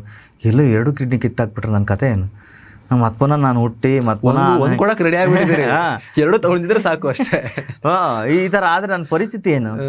ಅಯ್ಯೋ ದೇವ್ರು, ಇದೆಂಥ ಕತೆ ಐತೆ ಹೇಳಿ ಆ ನರ್ಸಿಗೆ ಬಂದೆ. ಒಂದು ಸುಸ್ಸು ಮಾಡ್ಕೊಂಬರ್ತೀನಿ ಅಂತ ಹೊರಗಡೆ ಬಂದವನು ಮಂಗಳೂರು ಬಸ್ ಸ್ಟ್ಯಾಂಡಲ್ಲಿ ಒಂದು 3 ದಿವಸ ಮಲ್ಕೊಂಡು ವಾಪಸ್ ಹೋದರೆ ಮನೇಲಿ ಬಿಡಲ್ಲ. ಬೆಂಗಳೂರಿಗೆ ಹೋಗೋಕ್ಕೆ ದುಡ್ಡಿಲ್ಲ. ಓಕೆ. ಸೊ 3 ದಿವಸ ಬಾಳೆಹಣ್ಣು ಗಿಳೆಣ್ಣು ತಿನ್ಕೊಂಡು ಅಲ್ಲೇ ಬಸ್ ಸ್ಟ್ಯಾಂಡಲ್ಲೇ ಮಲ್ಕೊಂಡು, ಅದಾದಮೇಲೆ ಒಂದು ಆರ್ಕೆಸ್ಟ್ರದ ಗಾಡಿ ಸಿಕ್ತು. ಅದ್ರ ಹತ್ರ ನೋಡ್ಕೊಂಡು ಒಂದು 3 ಶೋ ಪ್ಲೇ ಮಾಡ್ತೀನಿ. ನಂಗೆ ದುಡ್ಡು ಬೇಕು, ಬೆಂಗಳೂರಿಗೆ ಹೋಗ್ಲಿ, ದುಡ್ಡಿಲ್ಲ ಅಂತ ಹೇಳಿ ಅವ್ರ ಹತ್ರ 3 ಶೋ ಪ್ಲೇ ಮಾಡಿ ಅಲ್ಲಿಂದ ದುಡ್ಡು ತೊಗೊಂಡು ಬೆಂಗಳೂರಿಗೆ ಬಂದರೆ ನೆಕ್ಸ್ಟ್ ಡಿಸಾಸ್ಟರ್. ಅದೇ ಹೇಳಲ್ಲ, ಇದು ಶಿವಕದ್ದ ಅಂತ ಇದ್ದಿದ್ದು ಒಂದು ಮನೆಯಿಂದ ಹೊರಗೆ ಹಾಕಿದ್ರು. ಒಂದಲ್ಲ ಎರಡಲ್ಲ ಇನ್ಸಿಡೆಂಟ್ಗಳು, ಬ್ಯಾಕ್ ಟು ಬ್ಯಾಕ್ ಇನ್ಸಿಡೆಂಟ್ಗಳು.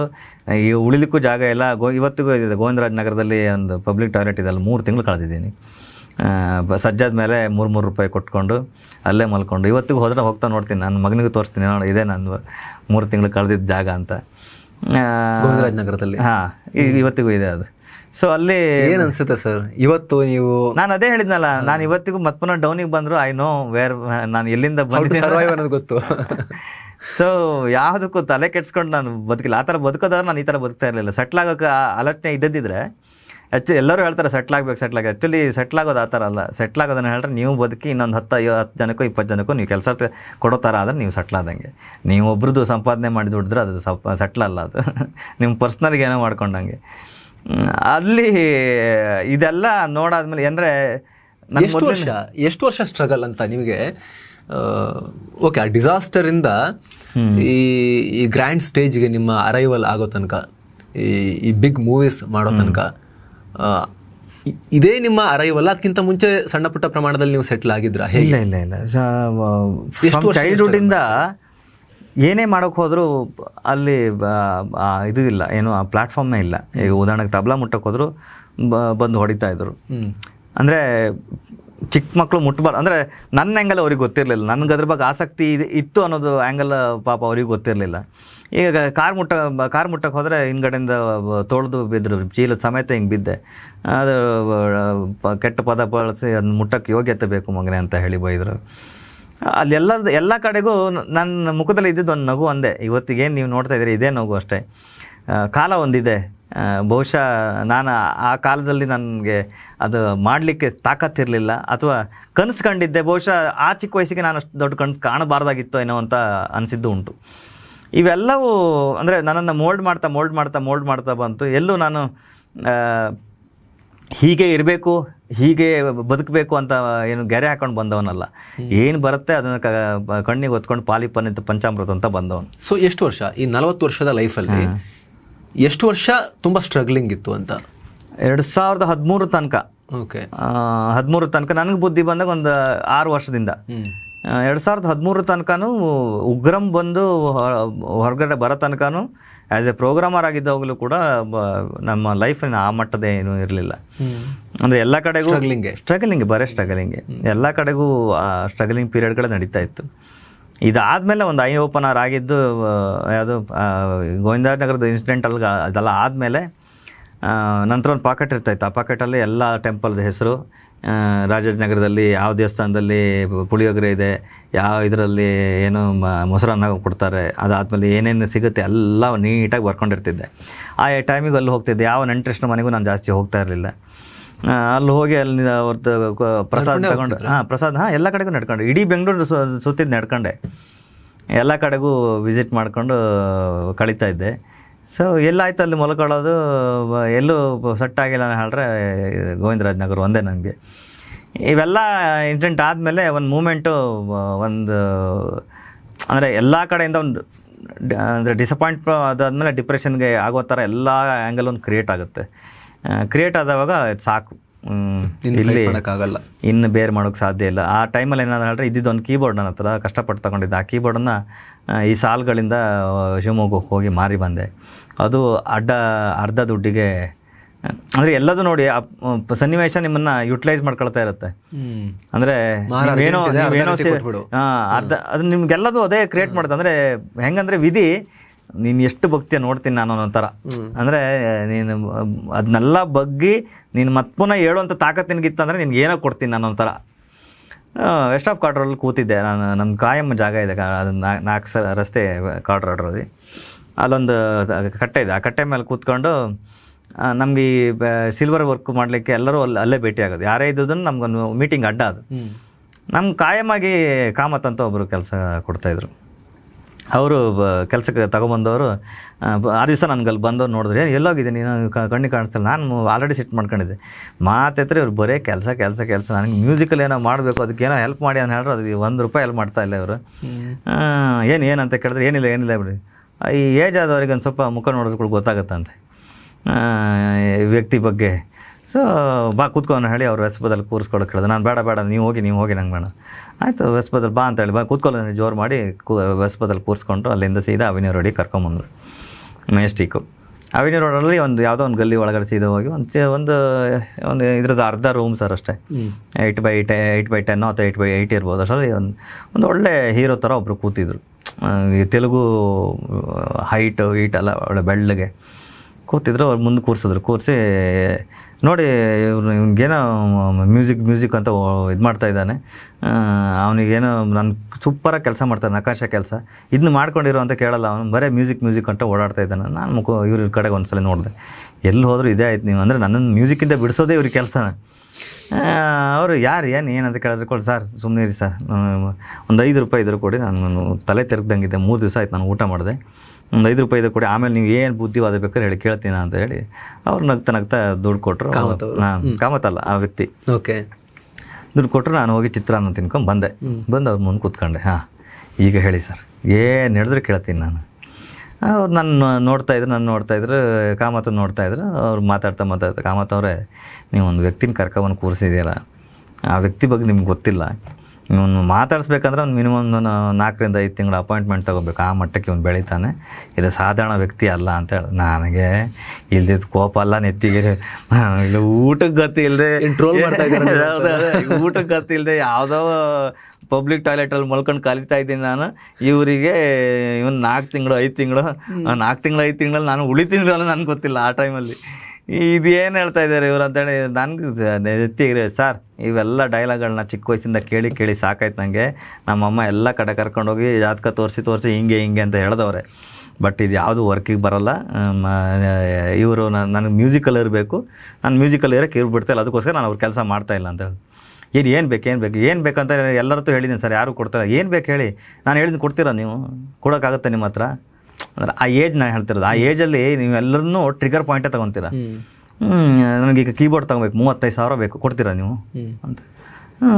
ಇವ್ರು ಕಾಮತ್ರು ಶಾಕ್ ಆದ್ರೆ, ನಾನು ಶಾಕ್ ಆದ್ರೆ. ಈ ಮನುಷ್ಯ ಟ್ರೆಜರಿ ಓಪನ್ ಮಾಡ್ದೆ, ಅದರಿಂದ 35,000 ಪೇಂಟ್ಸಿ ಟೇಬಲ್ ಮೇಲೆ ಇಟ್ಬಿಟ್ಟ. ನನಗೆ ಮಹಾನ್ ಅವರು ಅಂತ ಅದೇ ಆ ವ್ಯಕ್ತಿ ಯಾರು ಅಂತ ಹೇಳ್ತೀನಿ. ಅಲ್ಲಿ ತಗೊಂಡೆ, ಶಾಕ್ ಆಯ್ತು ನನಗೆ. ಇದೇನಿದೆ, ಈ ಮಟ್ಟಕ್ಕೆ ಜನ ಇರ್ತಾರ ನಮ್ಗಂತ. ನಾನು ಶಾಕು, ನನ್ನ ಕರ್ಕೊಂಡೋದು ಕಾಮತ್ತು ಶಾಕು. ಈಗಲೇ ಇದನ್ನ ತಗೊಂಡೋಗಿ ಕೀಬೋರ್ಡ್ ತೊಗೊಳ್ಳಿ, ಈ ದುಡ್ಡನ್ನು ವಾಪಸ್ ಕೊಡೋದು ಬೇಡ, ಇದಕ್ಕೆ 35,000ಕ್ಕೆ ನಾನು ಏನು ಕೆಲಸ ಕೊಡಬೇಕು ನಾನು ಕೆಲಸ ಕೊಡಿಸ್ತೀನಿ, ಆ ಕೆಲಸ ಮಾಡಿಕೊಟ್ರೆ ಸಾಕು ಅಂತೇಳಿ ನಾನು ಅಲ್ಲಿಂದ ದುಡ್ಡು ಹಿಡ್ಕೊಂಡು ಸೀದಾ ಅಳ್ತಾ ಬಂದೆ. ಅಲ್ಲಿಂದ ಬರ್ತಾ ಡಿಸೈಡ್ ಆಗಿದ್ದು. ಸೊ ಅವ್ರ ಹೆಸರು ರವಿ ಅಂತ, ಸೊ ನನ್ನ ಹೆಸರು ಕಿರಣ್ ಅಂತ. ಅವತ್ತಿಗೆ ಕಿರಣ್ ತೆಗೆದುಬಿಟ್ಟು ನನ್ನ ಲೈಫಲ್ಲಿ ಟಿಲ್ ಮಣ್ಣಾಗೋ ತನಕ ನನ್ನ ಜೀವನದಲ್ಲಿ ಏನೇ ಒಂದು ಕ್ರೆಡಿಟ್ ಬಂದರೂ ಅದು ಅವ್ರಿಗೆ ಸೇರಬೇಕು. ಮೊದಲ ಅವಕಾಶ ಕೊಟ್ಟವರು, ನನ್ನನ್ನು ಬದುಕಿಸಿದವರು, ಆತ್ಮವಿಶ್ವಾಸ ಹೇಳ್ಬೋದಾ? ಗೊತ್ತಿಲ್ಲ, ಅಷ್ಟೇ ಗೊತ್ತಿರೋದು. ಅಂದರೆ ಅದರ ನಂತರ ಸಿಕ್ಕಿಲ್ಲ ಅವರು, ನಾನು ಅವ್ರನ್ನ ಭೇಟಿಯಾಗಕ್ಕೆ ಹೋಗಿಲ್ಲ. ಆ ಕೆಲಸ ಮಾಡಿ ತೀರಿಸಿದ್ದೇನೆ. ದೇವ್ರ ಥರ ಇರಬೇಕು ಅಂತ, ದೇವ್ರ ಹತ್ರ. ಈಗ ತಿರುಪತಿ ವೆಂಕಟರಮಣ ಮಾತಾಡೋಕ್ಕೆ ಸ್ಟಾರ್ಟ್ ಮಾಡಿದ್ರೆ ನಾಳೆಯಿಂದ ಅವನ ಬಗ್ಗೂ ಅವ್ನು ಸರಿ ಇಲ್ಲ ಅಂತ ಹೇಳಿ ಪಟ್ಟಿ ಸ್ಟಾರ್ಟ್ ಮಾಡ್ತಾರೆ ನಮ್ಮವರು. ಸೊ ಹಾಗಾಗಿ ದೇವ್ರ ಥರನೇ ಇರಬೇಕು, ಅವ್ರ ಹತ್ರಕ್ಕೆ ನಾವು ಹೋಗಬಾರ್ದು. ಅವ್ರ ಆಶೀರ್ವಾದ, ಶುಭ ಆಶೀರ್ವಾದ, ಅವ್ರು ಕೊಟ್ಟಂಥ ಆತ್ಮವಿಶ್ವಾಸ ಸಾಕು ನಮಗೆ. ಈ ನಿಟ್ಟಿನಲ್ಲಿ ಅವತ್ತು ನನ್ನ ಇದನ್ನು ಹೆಸರನ್ನು ತೆಗೆದು ಅವ್ರ ಹೆಸರು ಇಟ್ಕೊಂಡು ಇವತ್ತಿಗೆ ಯಾರೆಲ್ಲ ಕರಿತಾರೆ ಇಡೀ ಪ್ರಪಂಚ ಕರೆದವಾಗಲೂ ಆ ಕ್ರೆಡಿಟ್ ಅವ್ರಿಗೆ ಹೋಗಬೇಕು ಅಂತ ಹೇಳಿ ಅವತ್ತು ಅವ್ರ ಹೆಸರು ಇಟ್ಕೊಂಡೆ. ಅಂದರೆ ನಿಮ್ಮ ಬರ್ತ್ ಸರ್ಟಿಫಿಕೇಟು, ನಿಮ್ಮ ಆಧಾರ್ ಕಾರ್ಡು, ನಿಮ್ಮ ಮಾರ್ಕ್ಸ್ ಕಾರ್ಡ್, ಅದಿಲ್ಲ, ನಿಮ್ಮ ಒರಿಜಿನಲ್ ಹೆಸರನ್ನೇ ಬಿಟ್ಟು ಮೊದಲ ಅವಕಾಶ ಕೊಟ್ಟವರ ಜ್ಞಾಪಕಾರ್ಥ ಅವ್ರ ಹೆಸರು ಇಟ್ಕೊಂಡಿದ್ದೀರಿ. ಹೌದು. ಸೊ ಅಲ್ಲಿಂದ ಜರ್ನಿ ಸ್ಟಾರ್ಟ್ ಆಯಿತು. ಅದಾದಮೇಲೆ ನನಗೆ ಚಿಕ್ಕ ವಯಸ್ಸಿಂದ ನನಗೆ ಎಲ್ಲ ಆ್ಯಂಗಲಲ್ಲೂ ನಾನು ಭಕ್ತಿಗೀತೆ ಮಾಡಿದವಾಗಲೂ ಪ್ರತಿಯೊಂದು ಈ ಸಂಗೀತ ಕ್ಷೇತ್ರ ಬಂದಾದಮೇಲೆ ನಾನು ಲಿಫ್ಟ್ ಮಾಡಿ ಬೆನ್ನು ತಟ್ಟಿದ್ದು ನಾನು ಊರು.